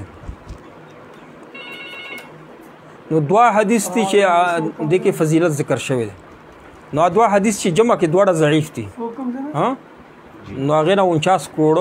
تعداد معلومیږي احسن الفتوا کې د دې تفصیل شته احسن الفتوا د 49 کروڑ دا دوړه حدیث دي دوړه ضعیف دي خو ضعیف حدیث په فضایلو کې کار ور کوي نو چې کار ور کوي نو دا دوړه چې جمع کې نو د 49 کروڑ معلومیږي څوک چې په صحیح نیت سره دعوت تبلیغ په لار کې ووتل څوک چې په صحیح نیت سره په مدرسې کې دین زده کولو د لپاره کور نه راووتل څوک چې په صحیح نیت سره جهاد فی سبیل الله قتال فی سبیل الله د لپاره کور نه راووتل څوک چې حج د لپاره راووتل دا ټول په دې 49 کروڑ کې داخل دي په دې ثواب کې شامل دي دوی ته الله پاک دا 49 کروڑ په یو منځ باندې ورکړي او که څوک وایي چې نه دا ضعیف دی نو هغه ته بیا الله به نه ورکړي ځکه چې هغه خو د الله نه ګمان دا دی چې دا نه ورکړي او مونږ وایو که ضعیف دی الله نه مونږ دا توقع ده چې الله به مونږ لره کوي نو مونږ دا د الله په 49 کروڑ ثوابونه راکړي او څوک چې نه مني هغه له نه ورکړي نو تاسو ټول په وایي چې امین هغه به نه وایي امین چا په اعتراض هغه امین هم نه وایي جی حاجی وزیر بادشاہ سے وی دعا سلام را لګلی وعلیکم السلام دی چې بحرین کې ما لپاره دعا کې چې الله پاک ماته د خیر او برکت کار راکړي الله پاک خپل وطن کې تاسو لا غنیمو غنیمو ګرځي خپل وطن ته الله راو امتیاز احمد موږ سره په پروګرام کې شامل دی بل عزیز احمد محمودی سے وی چې مفتی صاحب د حرام او قسمونه دي یو خدا سے حرامي یعنی حرام خوراک کولو سره سلوي خروجي یو عبادت هم نه قبليږي او حرام لیدو کتو سره هم رهنمایي کوي لګا یو حرام څنګه وي دی چې یو حرام خوراکي چې هغه سره سلوي خورز عبادت نه قبليږي بل حرام لیدو کتو سره اثر پروزي حرام لیدو سره لکه چې تا چې وویل چې حرام خوراک سره سلوي خورز استاسو عبادت نه قبليږي عبادت دا معنی نه چې فرض غړي نه سقيتي فرض خو سقيتي خو د عبادت چې کم سمرات دي کم خواږواله دي اغه ته نه ملويږي دا معنی باندې پوه شو کړه اوس د حرام قتل سره هم تسلوي خورزه دغه کم انورات دي نه محرومه کیږي لکه څنګه په حرام خوړلو کې سلوي خورزه ته د انوراتو نه محرومه کیږي نو داسې په حرام قتل سره هم دا کار تاسو راکړي بل یو ملګری د پرویز خان دی چې شیخ ابو حسن او بیانات څنګه دي بیاناتو لپاره مثلا ته بیانات فضایل اورې نو طارق جمیل صاحب بیانات شته ده ډېر ښکلي بیانات دي نور زمونږ علماء دیوبند بیانات شته ده شیخ ادریس صاحب بیانات شته دي ډېر دي زه بیانولی نشم او که ته دا اختلافي چې کومه بیانات اورې یعنی دا مخالفې د کومه باطلې فرقې دي نو دې دپاره د مفتی ندیم صاحب د شیخ رحیم الله صاحب بیانات شته دی که ته فقهي مسایل اورې نو زمونږ دارالافتا والا پروګرامونه شته دی نو تا ته څه ضرورت دی چې ته د بدعتیانو بیانونه اورې نو تا ته ضرورت چې نشته یو شی تا ته مثلا چې ښه خوراکونه میلویږي ځان نه ولې بني اسرائیل جوړه چې منو سلوا میلوېدل چې مونږ ته پیاز راکړه او مالا مسور راکړه ځان نه بني اسرائیل والا خلک ما جوړوئ د شیخ ابو احسان بیانونه داسې دي لکه بني اسرائیلو چې وی چې مونږ منو سلوا باندې مړه شولو مونږ ته څه شی راکړه، پیاز راکړه، مونږ ته دال راکړه، ما ته مسور راکړه. او من و سلوا تاسو ته ملویږي چې ما درته وایي زمونږ علماء کرام په هر فن کې شته او زمونږ چې میډیا ته مونږ ته راغلي دا آپ کې مسایل اور ان کا حل. یوه فرقې کې داسې مفتی نشته چې هغه ډایرکټ هر سوال جواب کوي، درکوي به خو یوه ورځ مخکې سوالونه درنه په وټساپ اخلي، بیا به وروستو جوابونه درکوي، او کله کله غلط هم درکوي، ډېر مونږ کتل. خو تاسو په دعا سره تاسو په دیوبند کې خو داسې مفتیان شته چې تاسو ته ډایرکټ هر سوال جواب دی او بالکل صحیح درکوي، چا اوسه پورې په اعتراض نه کړی. تنقید بېله خبره خو اعتراض په چا نه دی راغلی. او تاسو ته بیانونو کې شیخ ادریس صاحب، طارق جمیل صاحب بیانونه شته، مناظرینو کې تاسو ته شیخ رحیم الله صاحب بیانونه شته، مفتی ندیم محمودي صاحب الله د عمر کې برکت، دا بیانونه شته. ډېر لوی لوی علما کرام نو دا داسې دي لکه من و سلوا. او دا شیخ ابو حسن چې کم دی دا خو داسې دی لکه ته چې دال غواړې یا مسور غواړې یا پیاز غواړې، دا کې لږې لږې فایدې شته خو ډېر نقصانونه پکې شته چې پیاز یا زیات خورې خولې نه د بوزي او میدا دې هم خرابوي. نو دارنګ د ابو حسن چې دا په ګوړه کې زار درکوي، د خپل عقیده درسته نه ده. دا تکفیري فرقې دي. اهل حدیث چې څومره دي، اهل حدیث روڼه خپا دې نشي. د دوی چې کوم مسلک جوړ شوی دا په دې بنیاد جوړ شوی چې علاوه د اهل حدیثونه ټول مشرک دي، بدعتیان دي، کافر دي. نو چې څوک دا عقیده لري ستا متعلق چې ته کافر یې، ته مشرک یې، ته مقلد، نو ته هغه بیانونو ته ناستې اورې. نو دا خو د بني اسرائیل وایي چې پیاز او مسور غواړې، امید دی چې تا به سر په خلاص شوي بیا به د دوی بیانونه نه اورې. جزاک الله مفتی صاحب. سیف الله رور باجوړ نه ټلیفون کړی، الرحمن علی العرش استوى باندې وضاحت وکړي. داسې مشکلې مسایلې تاسو رالیږئ، زه جواب درکوم یو جواب نشي کولی چې عوامو ته د دې خبرې څه فایده نشته ده. او په دې مسایلو کې چې تاسو عوام مبتلا کوئ په دې ګناهګارېږئ هم. دا ځینې مسایل داسې چې عوامو سره موږ خو پروګرام عوامي دی، طلبه کرام او عوامو دپاره یا امامانو صاحبانو دپاره دی چې هغه نه خلک مسایلې تپوسونه کوي عام طور چې کوم مسایل. نو خو تاسو باقي وایئ چې الرحمن علی العرش استوى، نو د دې معنا دا ده چې الله پاک په الرحمن په عرش باندې استوا کړی ده. اوس دا استوا څه شي ته ویلی شي؟ د دې معنا چې دا که نه معلومه نه ده چې د اهل حدیث روډه وایي چې استوا نه مراد ناسته ده، نو غلطه خبره بلکې په کفر ته پیځي. چې کوي چې د عرش نه مراد داسې یو شی دی چې په هغې باندې الله پاک ناست دی، نعوذ بالله، نو دا کفري خبرې. موږ د دې دا معنا کوو چې الله پاک په عرش باندې استوا کړي. نو استوا څنګه کړي د خپل شان مطابقه، والله اعلم بمراده. نو دا مسائل چې دي دغه سره تعلق نه لري. که ته ووایې چې الله پاک په عرش باندې ناست دی، نو په عرش باندې الله محدود کو، الله ته د مکان ثابت کو، جهاد ته ورته ثابت کړ. نو دا ټولې خبرې چې کمې دا د بدعتیانو د معتزله اقوال دي، سړی پې کفیریږي. نو دا خبرې مه چېړه، فقهي مسایل چې دي هغه مونږ ته رالیږه. جی جزاک الله مفتی صاحب. عارف مرګري ټلیفون کړی پېښور نه، یو خاندانی نیان دي خو نیتوب نه کوي. جی و دي خاندانی نیان نو دې پسې مونځ کولو څه حکم دی؟ دوی له اوبه ورکړه. یو نیي دی چې هره پیشه ساتي، او دی نیتوب نه کوي که نه، خو خاندانی نیان دي خو نه کوي نیتوب. ځکه چې نیتوب چې کوي نو یا به خلکو ته ګیرې کلی یا به غیر شرعي سرونه کټ کړی، نو پیسې دې حرامېږي. نو داسې امام پسې خو لمونځ مکرو چې دی نه کوي دا کار وي دی که نه خانداني، نو د پسې لمونځ کېږي، هېڅ قسم کراهت پکې نشته. جزاک الله. جی محمد کریم د کرک نه ټلیفون کړی، وایي چلغوزي په نیمه شوګول څه حکم لري؟ یعنې ورته وایي چې دا غر وشوګوه، نیم ستا شول نیم زما شول، یا ورته داسې وایي چې دا غر ته به مزدوران وشوګوه، مزدورانو له پیسې ته ورکړه، بیا چې دا چلغوزي څومره پیسې وکړي هغه به خیر بیا موږ خپلو کې سره نیم کړو. داسې حکم لري؟ دا اول صورت چې تا ذکر کړه که نه، دا د باطلې اجارې چې د سره اجاره باطل چې تا ورته ووایي چې ته وشو که نیم ستا او نیم نه دې که خو تعین نه دی شوی. دویم صورت چې دا بیا اجاره دی، ته ورته ووایه چې دا ما تعالی درکه په ټیکا باندې، ته پې مزدوران واچوه، نو هغه مزدورانو په ټیکا دې ورکړه، په یې کې به دې تعین کړی، صحیح دی که نه؟ یا پیسو یو نسبت به دې چې دومره فیصد به پکې راکړه، فیصد تعین خو به دې کړی که نه، نو بیا دا ټیکا جایز دی. دا اول صورت چې دا جایز نه دی. جی غلام د اسلام آباد نه ټلیفون کړی، چې هغه وایي چې یو سړي نه یو رکعت دوه شوي وي او دی په اخري کې قاعده کې تشهد پوره کړي، نو د بیا څه حکم دی چوپ پاتې کېدل پکار دي که نه چوپ هم پاتې کېدلی شي خو بار بار تحیات بار بار ویلی شي یو ځل یا تحیات ویلی که نه بیا هم ویلی شي تحیات الله که دی چوپ نه پاتې کېږي نو تحیات بیا بار بار وایي جزاک الله طارق د کوهاټ نه ټلیفون کړی دی زکات باره کې لږ وضاحت وکړئ بعضې خلک وایي تا په وټساپ باندې څه سوال کړی و خو ته ووایه 7.5 تولې سونه وي نو زکات به ورکوي بعض وایي چې نن سبا قیمت زیات دی چې 1 تولې 2 تولې نو زکات باره کې لږ وضاحت وکړئ ښه اوس دا مسله چې کومه ده دې باندې عوام وروڼه نه پوهېږي نه خپل امام ته ورځئ د زکات تپوس ترې کوو څوک په ضم بالاجزا باندې فتوا ورکوي څوک ضم بالقیمت باندې ورکوي نو چې څوک درته وایي چېرې د 2 تولې سونه چې در سره وي هم د زکات په ورکوي ځینې درته وایي چې نه 7.5 تولې نه چې کم وي نه به ورکوي نو دا په ضم بالاجزا باندې فتوا ورکوي لکه مونږ چې ورکوو اوس په تاسو ته ضم بالاجزا خو عوام خو پې قطعا نه پوهېږي پې خو داسې وکړه چې زمونږ وټساپ دي که یوټیوب دی مفتی غلام فرید حقانی ولیکه په انګلیش کې ولیکه مفتی غلام فرید یوټیوب چینل ته هغه سبسکرایب کا په هغه کې ورکړه چې ضم بالاجزا او ضم بالقیمت نو 15 منټه په بورډ باندې ما حل په به عوام ښه پوه شي تعلیم یافته عوام نو بیا هغې نه به تا ته پته ولګي چې دا کمه سونه باندې زکات شته او کمه باندې نه هلته لاړ شه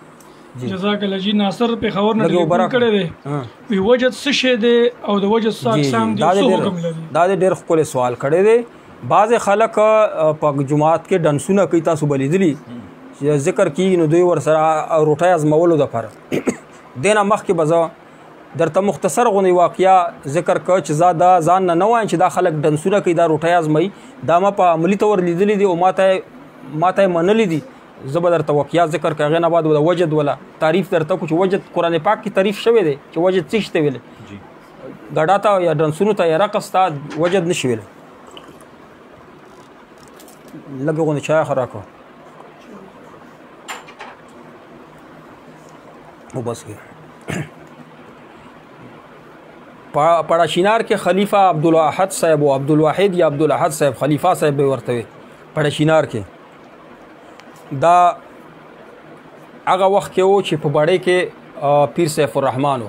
پیر سیف الرحمن او خلیفہ عبدالواحد یا عبدالاحد دا د یو پیر مریدان بو یا هم عصر و دا خلیفہ عبدالاحد چې و د مریدانو به داسې ځای بوتلی و ځان سره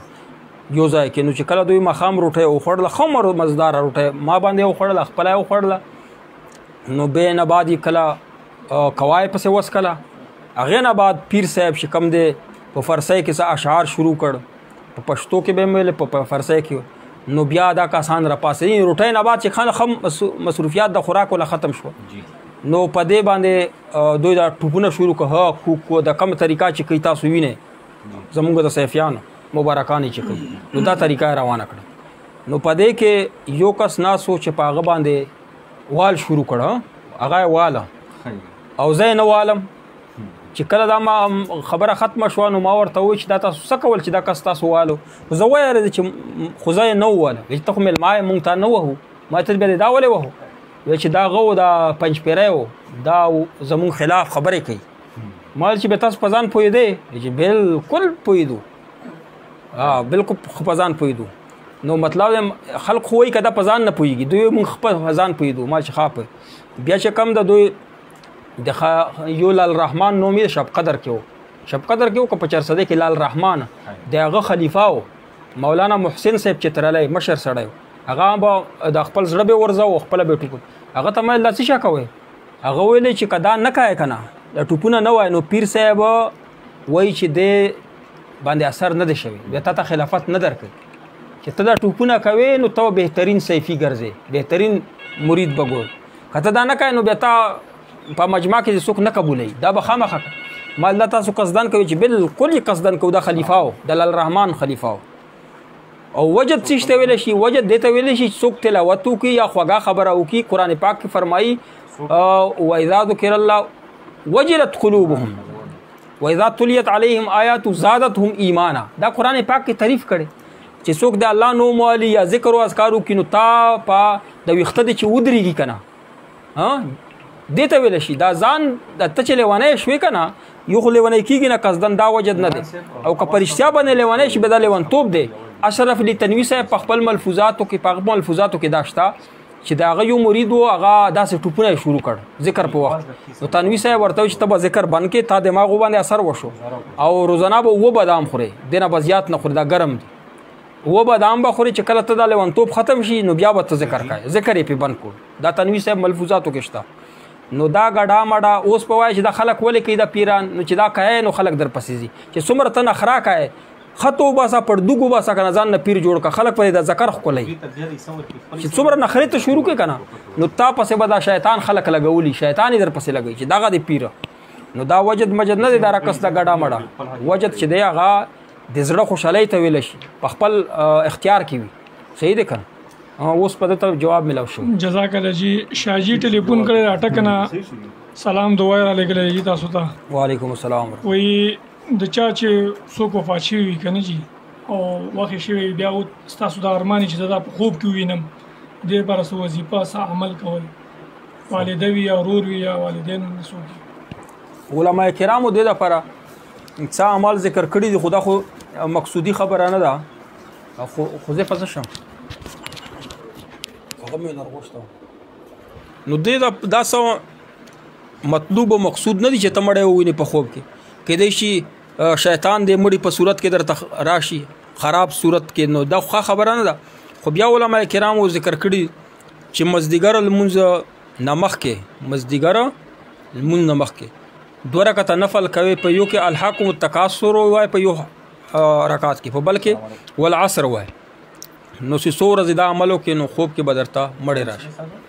دا علما کرامو ذکر کړي دا مقصودی او مطلوبی خبره نه ده پکار دي چې د نزان وساته جزاک الله جی ارسلان د بورډ بازار نه ټلیفون کړی دی یا ته نه کاله مخکې یو کس مالا پیسې را لګلې وي چې قرباني راته وکړه خو هغه پیسې ما لګولې ما قرباني ونه کړه اوس زه قرباني هغه ته کوم نو د دې قرباني څو کم دی کېږي نه کېږي هغه قرباني پیسې ته باندې پاتې دي اوس قرباني نه کېږي اوس پته څه کوي هغه پیسې به صدقه کې هغه طرف ځان نه به لري هغه سړی وي هغه به واپس کې کني صدقه به کې هغه پسې زه خپل ځان لم قرباني کوم هغه لپاره زه کولی شم که نه شم کولی په حق پیسو باندې اوس ته پیسې صدقه که قرباني وخت تېر شو تاله چې واک درکړی هغه وخت تېر شو چې کله وکیل ګرځو اوس پیسې صدقه که جزاک الله جی عبدالمالک د ناصرپور پیښور نه ټلیفون کړی دی مفتی صاحب ته څه مشکلات دي دوا الله پاک ته مشکلات حل کړي الله دې بند لارې کلاو کړي مونږ زړه نه دعا کوو تاسو په امین ووایئ چې د ملګري دی الله پاک ټول مشکلات حل جی عرفان سعودي نه ټلیفون کړی بی فار یو باره کې وضاحت وکړي د سعودیا کې په ډېر خلک بی فار یو باندې اخته شوي دي بی فار یو دا کمپنی چې دا دوکا دا فراډ دی او دې کې چې کومه ګټه درکوي دا د خلکو پیسې نه درکوي د سود دی نو دې نه ځان وساتئ جی حاجی چونکه زموږ دا پروګرام د فقهي مسایلو پروګرام دی ملګری کوشش کوي شیرینګ زموږ ډېر کم کیږي ملګری لیسنر زموږ الحمدلله ډېر خو ملګری شیر کوي نه څومره ملګری چې اوري نو تاسو دا پروګرام شیر کوئ جی آیو ملګری چې اوري نو تاسو ته پته دی چې دا پروګرام ډېر اهم دی ضروری دی دا سنجیده خلک اوري نو تاسو هم د دې نه فایده اوچتوئ نو بل خلکو ته چې فایده ورسي چې څومره خلک یې اوري نو فورا یې شیر ولا بټن ورسره وایه په دې خو ستاسو پیسې نه راځي او تا د لپاره صدقه جاریه ده دا علما کرامو لیکلي چې دا فیسبوک باندې چې دینی پروګرامونه او یا دینی پیجونه لایک کړئ دا تا د لپاره صدقه جاریه ده مرګ نه بعد در پس ثواب رسي جی یو ملګری دی جواد د منګور نه ټلیفون کړی دی چې ایچ بی ایل اکاؤنٹ کې ایچ بی ایل بینک کې زما اکاؤنٹ دی او ماته ای ټی ایم کارت راکړی نو د بل بینک نه چې زه کله د ای ټی ایم پیسې راوباسم نو هغې نه 70 روپۍ کاټ کوي نو آیا بل بینک نه دا ټرانزیکشن چې کوم نو دې باندې دا پیسې کټول دا جایز دي که نه دا پیسې تا دپاره جایز دي دا سود کې نه راځي دا د دوی خپله دا ای ټی ایم چې کم خرچه ده دا درنه کټ کوي جی بل یو کس دی عمران د باجوړ نه ټلیفون کړی چې یو پلار خپل زوی ته په ژوند باندې حصه ورکړه بیا د والد صاحب د وفات نه بعد تقسیم کیږي نو دا زوی وایي چېرې ما ته حصه کمه میلو شوې ده نو آیا د دې د حصې به اوس څه صورتحال وي په ژوند والا پلار حصه ورکړه چې دا ستا حصه ده کله پلار وفات شي او تقسیم کیږي نو دی بیا نور ورونه ته وایي چې زما حصه کمه ده دا چا کم ځای نه کړه د باجوړ نه ها ستاسو والد صاحب چې یو زوی ته حصه ورکړه او کمه یې ورکړې ده چې کله والد صاحب وفات شو نو خود به خود بدله حصه پوره ورکړه میراث په دا والد صاحب چې کوم ځمکه دا میراث وګرځېد ترکه وګرځېد نو ترکه چې دا هغه به خامخا برابر تقسیم وای چې کوم ورور کم دا هغه ته پوره کړي زکریا د هنګونه دی وی چې د قتل معافي شته او که نشته موږ داسې اورېدلي دي چې د قتل معافي نشته بل دی وی چې بني اسرائیلو کومه واقعه ده یو کس 99 قتل کړو او بیا یو عالم له لاړو هغه ورته وی چې تا خو معافي ته نه کېږي نو سلم یې مو او بیا هغه کوئی سوال باندې دی وی چې لږ وضاحت د دې دواړو خبرو مونږ ته وکړو قرآن کې الله فرمایي چې ومن يقتل مؤمنا متعمدا فجزاؤه جهنم خالدا فيها وغضب الله عليه ولعنه وأعد له عذابا مهینا او عذابا عظیما چا چې قصدن قتل وکړو نو هغه دپاره همیشه جهنم دی او سخت لوی غذاب دی د دپاره دا قرآن پاک کې راغلی نو علماء کرامو لیکلي چې دی خو همیشه جهنم دی دا ولې مسلمان دپاره همیشه جهنم نه دی اخو او قتل چې دا یوه ګناه ده څه کفر خو نه دی علماء کرامو لیکلي چې څوک قتل کوي یو مسلمان بل مسلمان قتل کوي نو دی ووایي چې د دې سړي قتل ماته جایز دی نو ناجایز ته جایز ویل څه شی دی کفر دی په دې کلمه باندې دا کافر شو د کفر په وجه به دی همیشه جهنم کې او بیا ځینې علما فرمایي چې د خالدن نه مراد همیشواله دا دی چې یعنی لکه مونږ دنیا کې چاته ووایي چې ته ښه خواري کوه په مدرسې کې نو همیشه به خوشحاله نو همیشه زندگی خو دنیا نه ده نو دا تشبیه دپاره یا هغه دپاره وایي ډېره زمانه تېنه مراد ده او بعضې علما کرام وایي چې د دپاره همیشه جهنم و الله لیکلی و خو چې دی نیک کارونه شروع کړي توبه استغفار وباسي نو دا مقتول چې دی الله به قیامت په ورځ دپاره راضي کړي مقتول ته به الله پاک لوی مکان ورکړي او مقام به ورکړي هغه هر څه به نعمتونه به ورکړي واذا رأیت ثم رأیت نعیما وملکا کبیرا وایي جنتي سړی چې کله نعمتونه وګوري نو بار به یې ګوري ځکه چې زیات په یوه یوه شي دا خو ډېر لوی ملک دی یا الله لوی سلطنت تېره کړی نو چې دا وویني نو دی به وایي چې یا الله چې چا زه وژلی دا مې وبخه ځکه چې ما ته دومره لوی نعمتونه راکړه نو الله پاک به ته راضي کړو هغه قاتل به الله معاف کوي چې هغه نیک کارونه شروع کړي په خپله زندګۍ کې جی بل یو ملګری دی جی قاصد شاه د پېښور نه ټلیفون کړی اوس دی وایي چې بیټ کوین کاروبار څنګه دی جایز نه دی بیټ کوین چې کومه دی کرنسي نه ده دا غنه لري کرنسي نه ده یو ډیجیټل انسي دی نو یو کس په لاس کې دی کله زیاته یو کله کمه یو کس په لاس کې چا چې جوړه کړې ډیجیټلی دوکا دا فراډ دا د دې کاروبار جایز نه دی عثمانانی ګوهري سلام را لګلې وعلیکم السلام دی چې مفتی صاحب د جمعې د دویم اذان جواب ورکول شته کنيشته جی بالکل دا هم اذان دی اول اذان مسنون دویم اذان دی دا کم چې دویم دی د دې په باره کې علماء کرامو لیکلي چې په زړه کې وایا په زړه کې جی په جواب باندې ما په زړه کې جواب ورکړ ملک کمال وایي چې زکات چې ورکې نو وینا ورسره کول لازم دی او کنه نه چاله چې زکات ورکوي هغه ته دا ویلا ضروري نه ده چې دا د زکات پیسې دي بس ور دې کړې هغه قبضه کړې زکات ته وشو وینا پکې ضروري نه ده بلکې بهتره ده چې وینا ورته نه وکړي چې زکات پیسې محتممینو ته ورکوي نو هغه ته به خامخا وایي چې هغه د زکات په مد کې استعمال کړي غریب لا چې ورکوي نو وینا پکې ضرورت نشته ابو خان وایي چې په بینک کې په نفع نقصان روپۍ ښودل څنګه دي خو سود دی که نه جی په بینک کې چې پیسې کې دی په نفع نقصان کې دی او که دغسې کې سود دی جی بلال قاسم وی که 2 توله سره وي او یو کال پس یو توله پاتې شي نو زوړ زکات به د څو تولو ورکوي زوړ به د 2 ورکوي او نوه چې د څومره پیسې در سره وي چې هغې به مطابق ازم بالازام مطابق پیسې در سره وي به اوس بیا ورته وایي چې یوټیوب ته لاړ شي دا یو کس د پرویز تپوس کړي چې تاسو فریدي مونږ خپل یو پردي نه یو جی ښه جی ما خو ذکر مونږ خټک یو دا وایو که نه بس ضرورت ووایه ورته ښه جی پرویز خان پوښتنه کړې مفتی صاحب چې مفتی صاحب تاسو وفریدي نو مفتی صاحب د کرک سره تعلق لري د کرک سیمې دي عزیز احمد محمودي وایي چې السلام علیکم دا سوال پوه شولو د حرامو قسمونو سوال محمد ولی وایي چې زما نه قطریزي او دس راته ډېر ګراني څه حکم دی ته چې سلسل بول بیمار یې قطرې در نزي معذوره هر المونځ ته 9 او 10 کوه هر المونځ ته نو چې کله 9 او 10 ته کول مونځ پې کېږي نفل پې کېږي تلاوت پې کېږي بل لمانځه دپاره بیا 9 او 10 کوي او بله دا چې کپړې به هم چې کومې قطرې در نه تلي وي هغه کپړې به وینځي استنجاس چې کوي نو بل مونځ ته بیا وینځي او د وینځلو نه بچ کولو دپاره چې کپړې نه وینځي نو لنګوټ په استعمال لنګوټ تعریف ورته وکړه. یو کپړه لکه انډرویر غونډه کې به چې کوم دی واچي کپړه کېږي. رزیق خان وایي چې مفتي صاحب زکات په کم شی باندې نه کېږي. چې کم باندې نه کېږي خو ډېر دي هغه خو تفصیل نشو بیان چې په کم کېږي هغه به درته بیان چې کم مال چې تجارت لپاره وي چې کم شی تا تجارت لپاره اخیستی دی په هغې باندې زکات دی او سره زر سپین زر که تجارت لپاره دی او که نه دي په دې هم زکات دی په نغدو پیسو هم زکات دی او ځمکه کې چې څه شی کېږي چې هر څه شی کېږي د فایدې والا شی راوځي په هغې باندې عشر دی. ښه جي رحمت الله طالب وایي چې چاته دعای قنوت نه ورځي اوس په څرنګې بله دعا به وایي چاله چې دعای قنوت نه ورځي نو بله دعا دی وایي اللهم ربنا دی وایي دعا دی وایي اللهم اغفر لی دی وایي صرف اللهم اغفر لی اللهم اغفر لی دا دی وایي په دې سره هم کي. عرفان افریدي وایي چې مفتي صاحب زموږ کلي کې سیفیان دي هغې وایي چې ځینې کرامات اختیاري دي او ځینې غیر اختیاري دي د دې څه حکم دی؟ دروغ وایي ډېره غلطه عقیده ده. په ټولو نه اول چې د شرک ته وردننه کېږي د شرک د کمرې ته نو اوله به دا عقیده خپله چې کرامات اختیاري دي که ودې وایي چې بعضې یا ټول کرامات اختیاري دي که دا عقیده د خپله کړه که نه نو بیا به نور عقیدې خود به خود خپلیږي بیا څه جواز نه دی. بیا به وایي چې نبي علیه الصلاة وسلام یا مړي چې کم دي هغه هر څه کولی شي بچی در کولی شي رزق در کولی شي ځکه دې عقیدې ته دروازه کلاو شو. مثال به زه درکم ته وایې څنګه د څومره د شرکي او بدعي عقاید دي که نه د بدعتیانو دې اوله دروازه څه شی ده چې کراماتو ته اختیاري وایي چې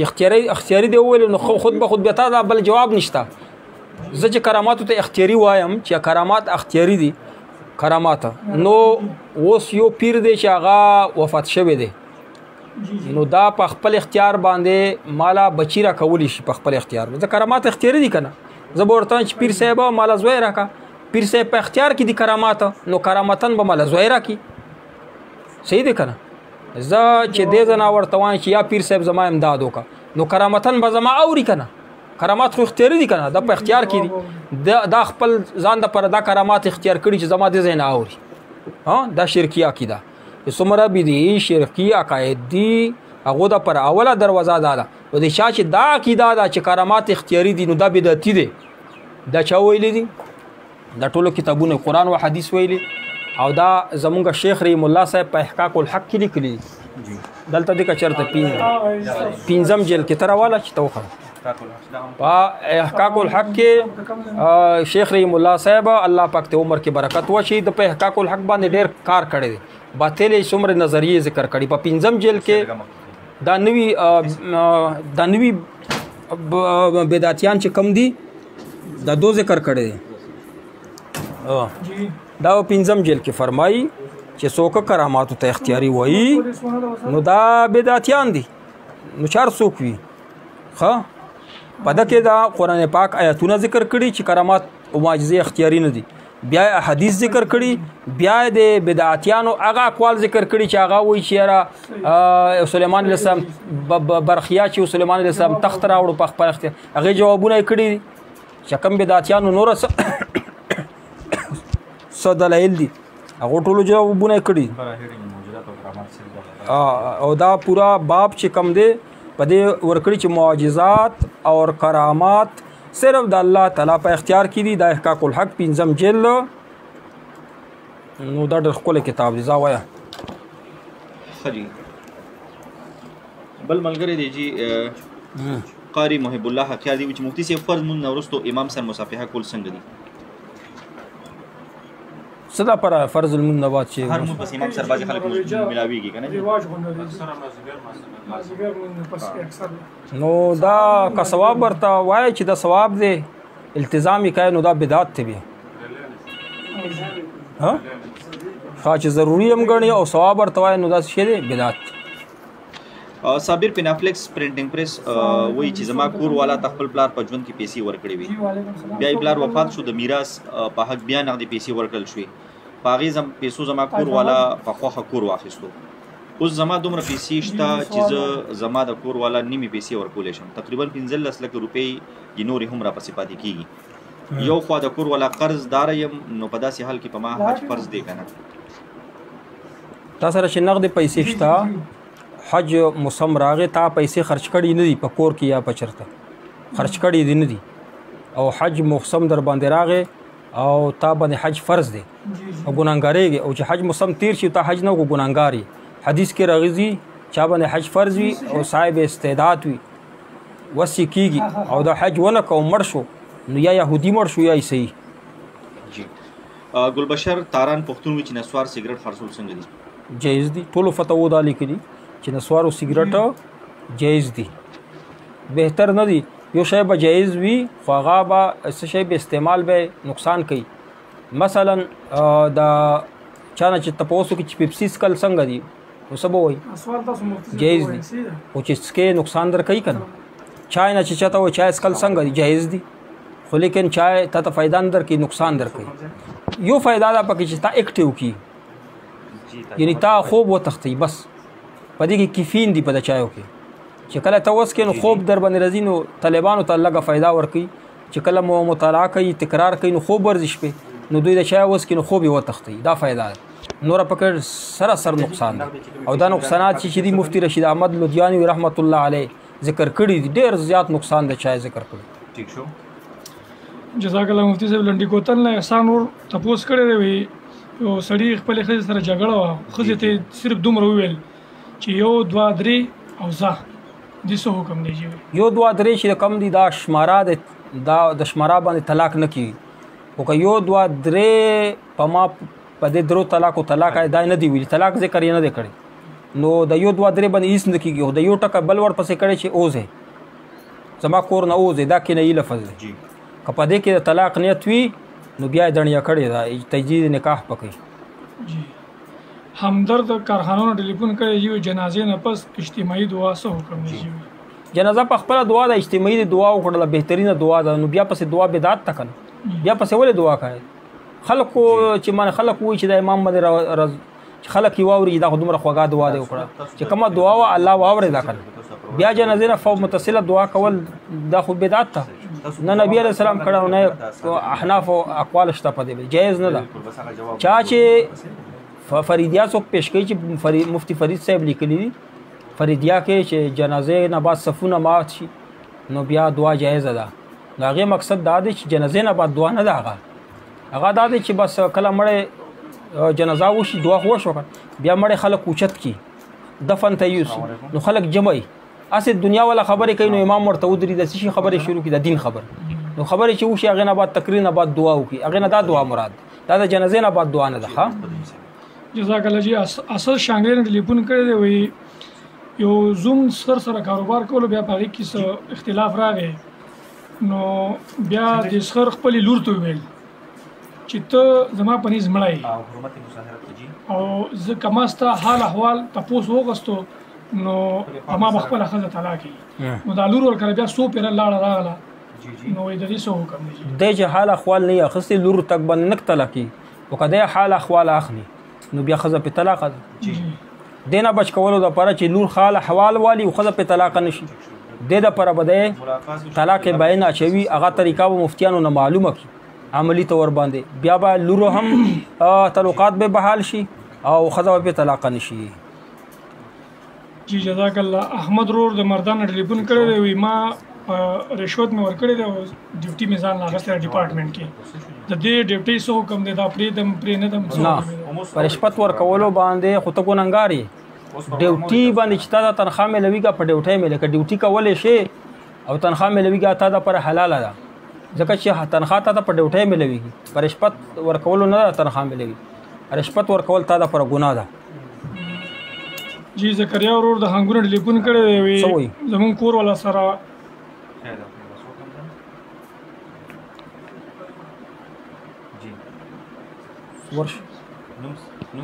زکریا ورور د هنګونه ټلیفون کړی وایي زمونږ کور والا سره نیمه توله سونه ده او 2 لک روپۍ ورسره دي خو بل چاله په قرض ورکړي دي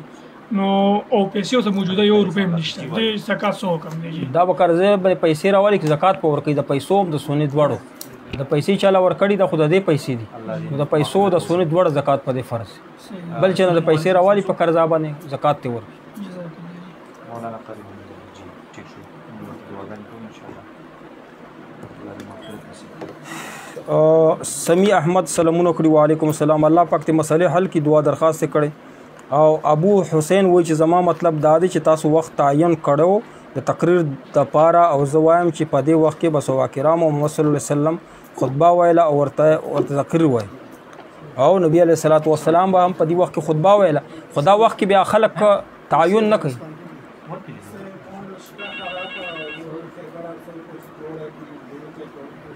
مسلس روپے ورکړه ښه.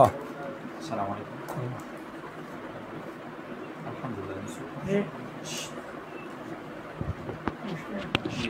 نو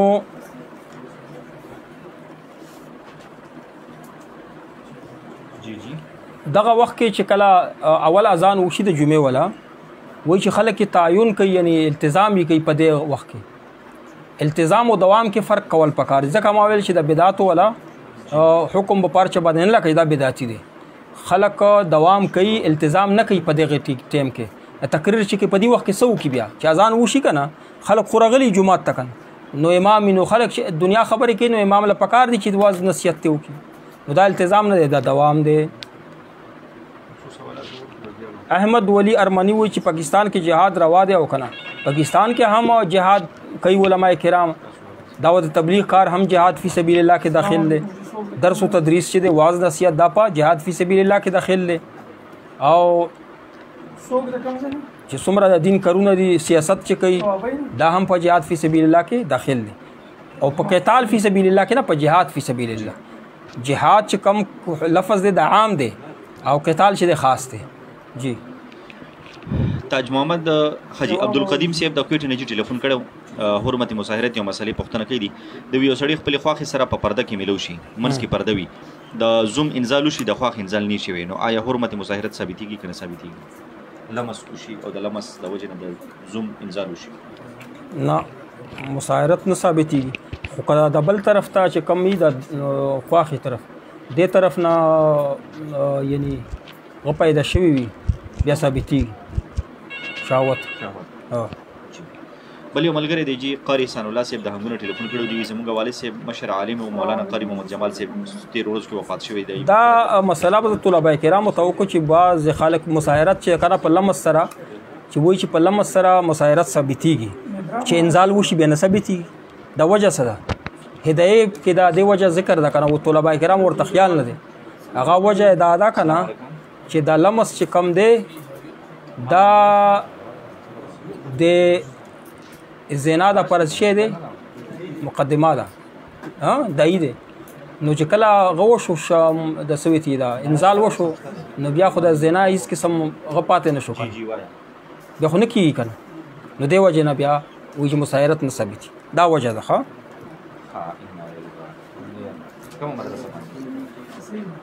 سمی تعالی دعا کو چې الله د ټولې مسلې حل کی. ملک امان صاحب وایي چې مفتی صاحب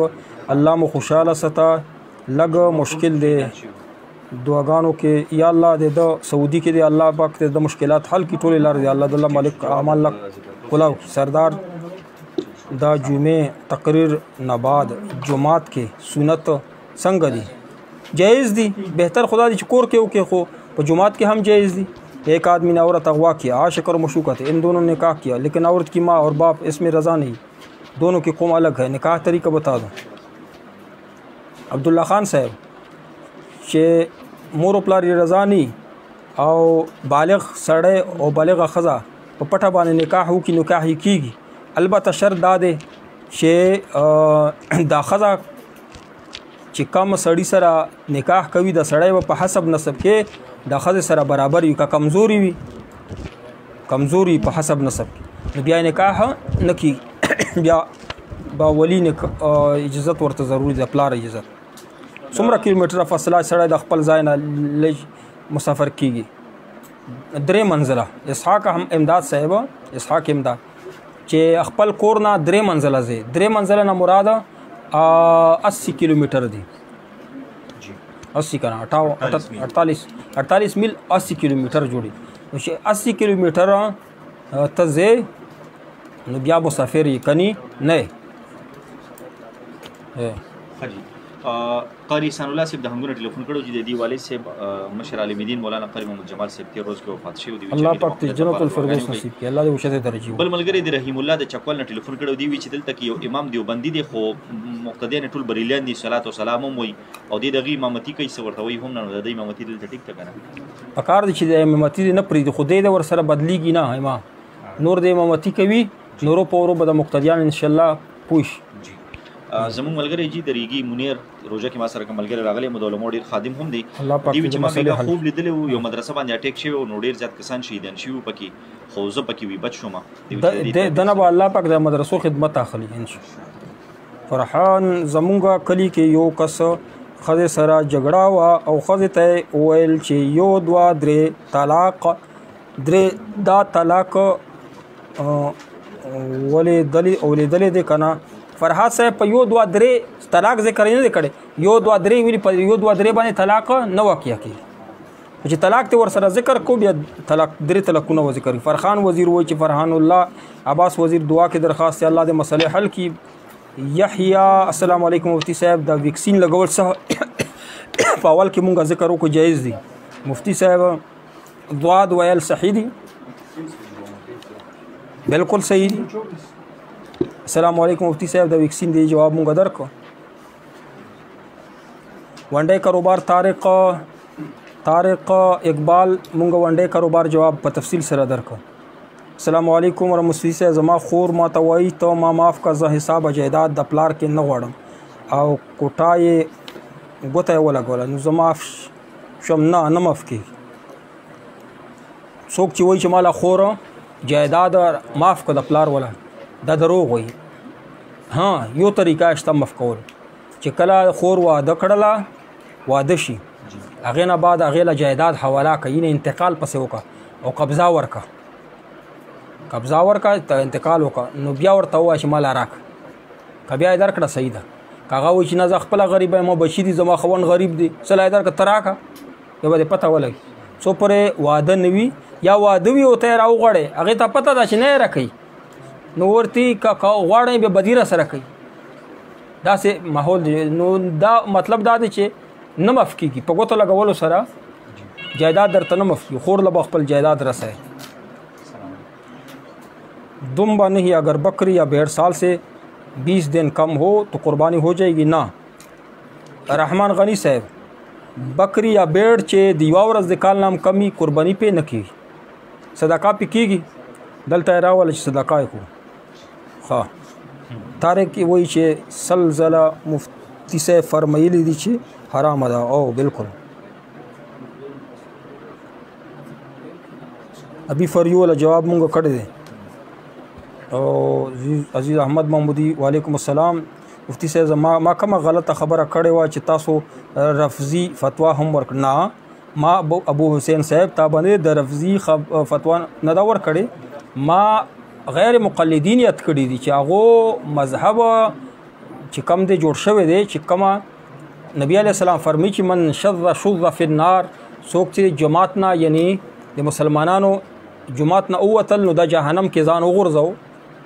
ید الله علی الجماعه من شذ فی النار پورا حدیث داسې نو دا اهل حدیثو حضرات ځان ته یوه ډله جوړه کړه او فرقه یې جوړه کړه او د دوی ډلې مقصد دا دی چې صرف صحابه کرامو مخالفت وکړه د صحابه کرامو په ډېرو مسایلو کې سړی دلته کېنه دلته یې راوله دا فتوا دعا کو بیا دلته فتوا حل کړه دلته فتوا حل کړه فتوا یې راوله ښه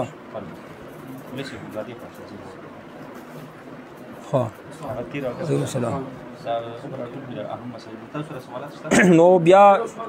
دوی صحابه کرام مخالفت شروع کړی دی چې دا د روافضو ډله ده. مولانا صاحب د بی فار یو حرام ده کنه موبایل ته د روپو قرضه څنګه کو روپۍ چې موبایل ته راخلې قرضه باندې دا اجاره ده دا سود نه ده ښه چې زیات نه کټ کوي. مفتی صاحب یو ملګری دی ابو حسین وایي چې ابو حسن ساس وتی خو عقیده دا کومه چې ستاسو د امام صاحب نه ابو حسن اسحاق صاحب عقیده ده نه د احنافو ده او نه د کم امت چې په اجماع د اهل سنت والجماعت عقیده نه ده ځان ته د وهابیانو عقیده ده. مفتی صاحب یو ملګری دی هغه یو کس عمرې ته لاړلو وجوبي طواف یې وکړلو د هغې نه بس چې کوم دی بیا دا یاد شو سعی چې کوم دی بین الصفا والمروه وهل کې لا نه دی کړی دې درمیان کې نفلي طوافات کوي. دی وایي چې عمرې ته یو سړی لاړو نو عمرې کې خو چې طواف نه بعد بس څه کوي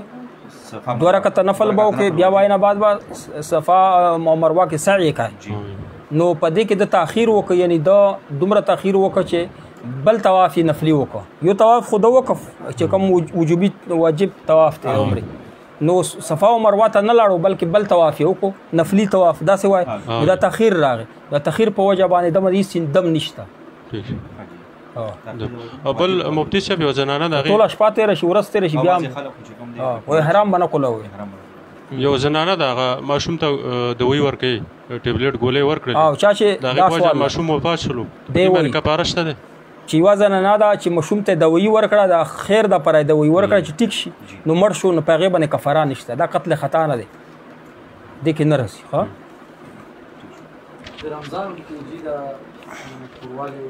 رمضان کې چې کوروالی وکړو کور ولې سره کور ولې دې روژایي تا روژایي داسې وایي کړه نو تا باندې شپېته روژې اوړي په ښځې باندې اوړي که ښځه دې په زور رانیولي په هغې بیا نه اوړي په هغې به یوه اوړي په زور دې رانیولي بیا هغې باندې یوه ده په تا باندې شپېته دي. او بی فریوخ مو جواب درکړه عدنان احمد صاحب دا حرام دی. ملک میر اسلام ملک میر اسلام صاحب د کرک نه مفتی صاحب سلامونه وعلیکم السلام. سوال دا دی چې نکاح په موبایل یا په ویډیو کال کیږي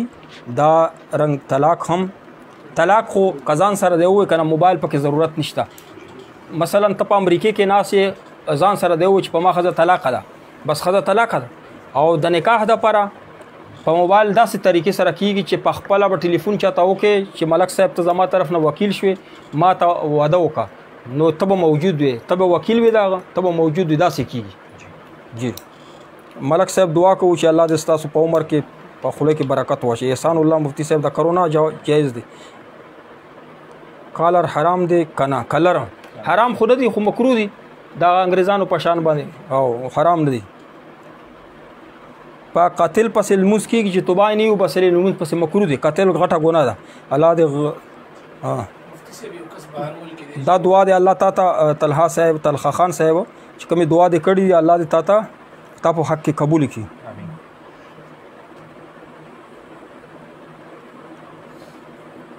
وایي چې ته به الله ته وایي چې زه حنفیه که زه مسلمان ډېره بیا کله خبره ده. څوک چې وایي چې زه حنفیه نو دا د اسلام نه انکار کوي چې زه مسلمان نه دا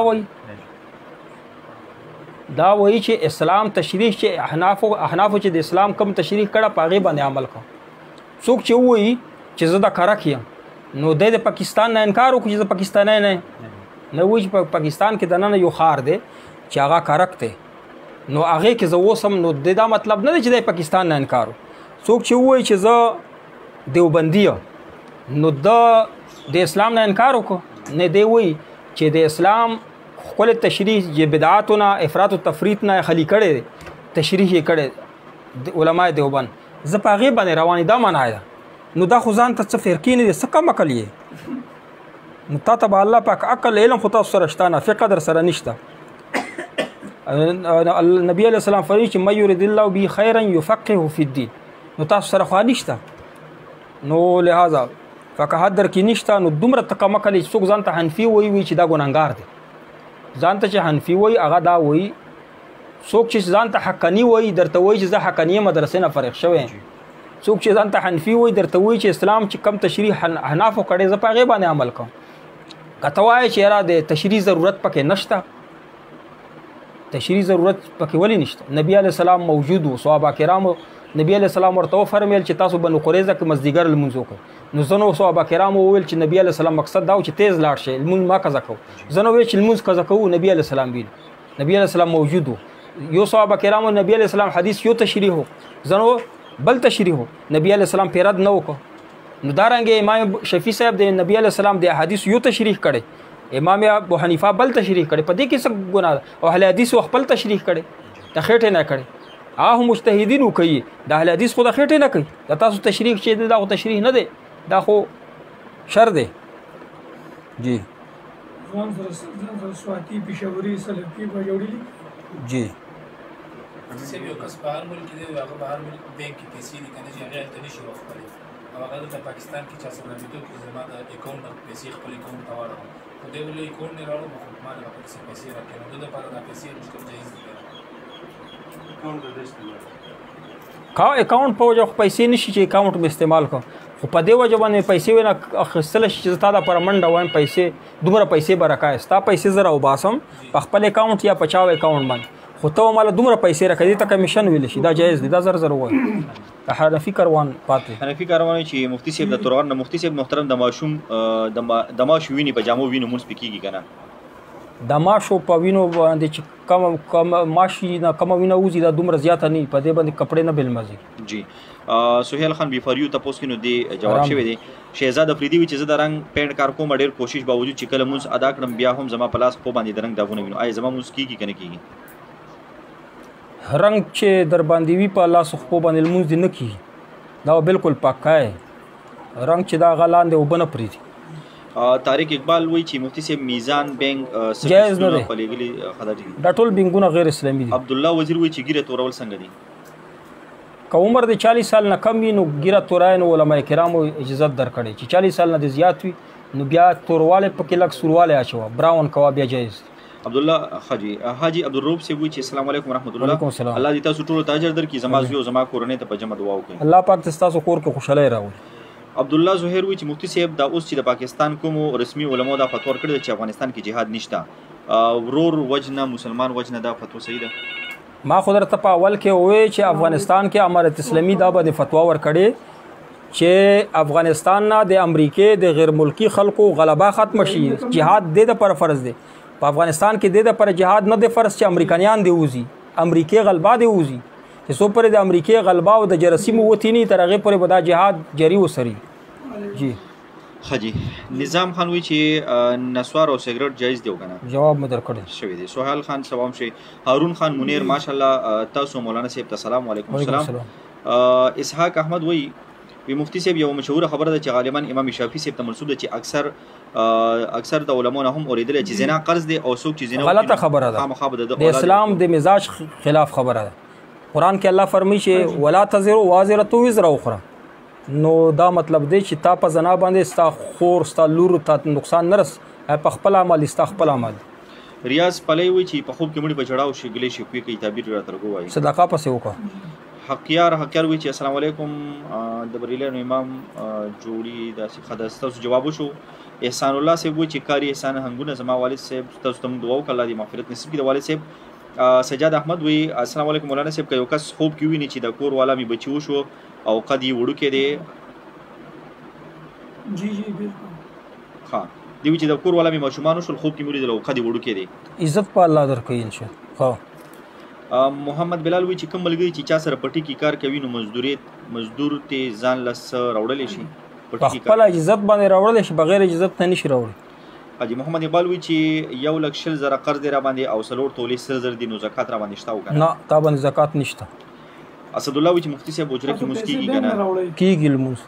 نظیر افریدی وی مفتی صاحب نظر می منلې دی خو قرضدار یم نظر قرض نظر کیږي یا نه او بل قرض باندې نظر کیږي خو کته نه ورکای قرضدار نو ته ګونګار نه چې کله ته ملاو شي بیا ګونګار دی وی چې بل چې خپل کور والا باندې خوراک کیږي جایز دی نظر چې دا په کور ول نشه خورد نظر واجب اسد خجی ابو عمر و چې ټول ملګرو ته دعا سلام علیکم السلام مفتی صاحب د سیګریټ متعلق تاسو فتوا ورکړه چې جایز دي نو پدې ما فتوا نه دا ورکړې ټول اردو فتوا لیکلي دي چې جایز ده سیګریټ او نسوار خرڅول جایز دي ټول احسن الفتاوا لیکلي کفایت المفتی لیکلي دي اپګه مسائل اور انکا حل لیکلي ټول فتوا زمونږه مفتی فرید صاحب فریدی کې لیکلي نسوار او سیګریټ خرڅول جایز دي ما فتوا نه دا ورکړې دا الله باندې عبد الله خان وی چې حسب او نسب مطلب څه دی حسب او نسب دا دی چې مثلا تخپل خور لور ودای نو هغه د پربا خپل حسب کې وده ورته کوي مثلا پزنا علاقو کې خبر کې لکه خلیل نه دا دي زنه کمزوري حسب ولا چې زه وایم نه به من خپاش چې کمزوري حسب ولا یو سړی دی چې هغه حسب نسب یعنی دا بنیادی طور ډمان دي دا به وای ها چې ډمان دی او تا او د نور پښتانه دي د پښتنو ښځه به ډمان له نه ورکوي ځکه دوی په خپله کې بیا جوړ نه راځي سره مسئلې ته پیدا کېږي حسب نسب دی ته ویلی شي. محمد رفیق کوي چې مفتی صاحب تعویض باندې پیسې اخیستلی شي جایز. ها نذیر احمد وی چې مولوي صاحب تاسو تعلق د کومې فرقې سره دی؟ مونږه احناف یو دیوبندي مسلک سره زمونږ تعلق دی احناف مسلمانان. فضل محمود اوس مونږه دیوبندي او احناف یو اهل حدیث پیدا مسلمان نه مسلمانان نه ووزو. فضل محمود وی که خورله د جایداد قیمت ورکړي نو بیا صحیح نه؟ او چې پورا قیمت ورکړي هغه وغواړي درنه جایز دي. محمد یونس وی چې والد صاحب د خپل ورثو کې د مرګ نه مخکې شرعي میراث ترتیب سره ترکه تقسیمولی شي؟ بالکل تقسیمولی شي خو بیا یو قول دا دی چې په ژوند یې تقسیموي نو لور له بیا پورا حصه ورکړي د ورور برابر او مرګ نه بعد خو باید ته نیمه ملوي په ژوند باندې بهتره ده چې برابره دی ورکړي. ها طارق اقبال سے وی چې مفتی صاحب د هونډې باره کې راته شارټ کټ فرمایي نو شارټ کټ زموږ پروګرام وری مفتی صاحب تفصیلی جواب کړ. ها جی ګوهر علي وی چې مقبره کې جمعات کې مونږ کول کیږي کنه کیږي؟ جایز دی چې دیوالونه وي نو جایز دی. ابراهیم وی چې غنی کېدو د پاره څه عمل پکار دی؟ هر وخت چې اودس کې ګرځي کنه اودس کې چې اودس ته ماتیږي اودس کوه او دا دعا وایه چې اللهم اغفر لي ذنبي ووسع لي في داري وبارك لي في رزقي. درې واره وایه نو مالدار به خې ان شاء الله محتاج به د چان کور به خپل الله درکړي کاروبار به در. قرۃ العین وی چې مفتی صاحب خوب کې توتی لیدل څنګه دي؟ نو کور کې څوک داسې وي چې هغه ژبه کې لکنت وي یا بیمار وي الله به شفا کامله ورکړي. طارق اقبال وی چې د خاوند اجازه نه بغیر پیسې لګېدلي ښځې نه دې څه حل دی؟ څه شی لګېدلي؟ خاوند اجازه نه بغیر پیسې لګولې دي نو خاوند اوس معاف کړي کنه کني ګناهګار ده. حجي او دی وی چې ماشوم د پیونه منې کولو څه آسان عمل پکار دی. ډاکټر ویل چې ماشوم شودونه منې کوي نو هغه لپاره چې کومې حکمت ولا ټوټکی دی هغه استعمال کړي. جی رحمت الله تعالی وی چې فیسبوک باندې کوم تصویر راشي پاغي باندې ماشاءالله لیکل څنګه دي؟ په تصویر باندې چې دا تصویر ښکلی دی ماشاءالله پې وایي دا ګناهګارېږي او که یو منظر وي یا تصویر کې یو سبق وي هغې باندې ماشاءالله وایي نو جایز دی. الحمدلله کمنټ امین الحمدلله رب العالمین. یا الله زمونږ اورېدونکي چې څومره دي مونږ سره شامل دي بار ملکونو کې دي الله پاک د دنیا آخرت ښایسته کړي خپل وطن ته سالم او غنیم راوړي. څومره بیماران دي یا الله شفا کامله عاجله ورکړي. یا الله دغه مونږ پروګرام قرآن او حدیث مونږ بیان کړه فقه بیان کړه دې په توفیل سره یا الله رحمت باران نازل کړي رحمتونه نازل کړي. یا الله چا کاروبار نه کاروبار یې نصیب کړي. یا الله چا کاروبار یې هغې کې برکت واچوي. چا اولاد نشته نرینه اولاد یې نصیب کړي. چا ودونه نشته ښکلي په زړه پورې ودونه ورکړي. او یا الله چې څومره محتاجی دي په زړه کې دي ته په خبردار ټول احتیاج پورا کړي ټول مقصدونه پورا کړي. یا الله بن لارې ټولو ته کلاو کړي او یا الله چې کومه اسلام د پاره په کومه شوبه کې مسلمانان کار کوي هغو ته غلبه نصیب کړي. او یا کفر مغلوب کړي اسلام غالب کړي زمونږ ملک اسلامي نظام نفذ و دایم کړي. وصلی الله تعالی علیه خیر. قاری جمال صاحب والد صاحب ته جنت الفردوس کې اوچت درجه ورکړي. څومره مردگان شوي علی اسلام ټولو بخت. وصلی الله تعالی علیه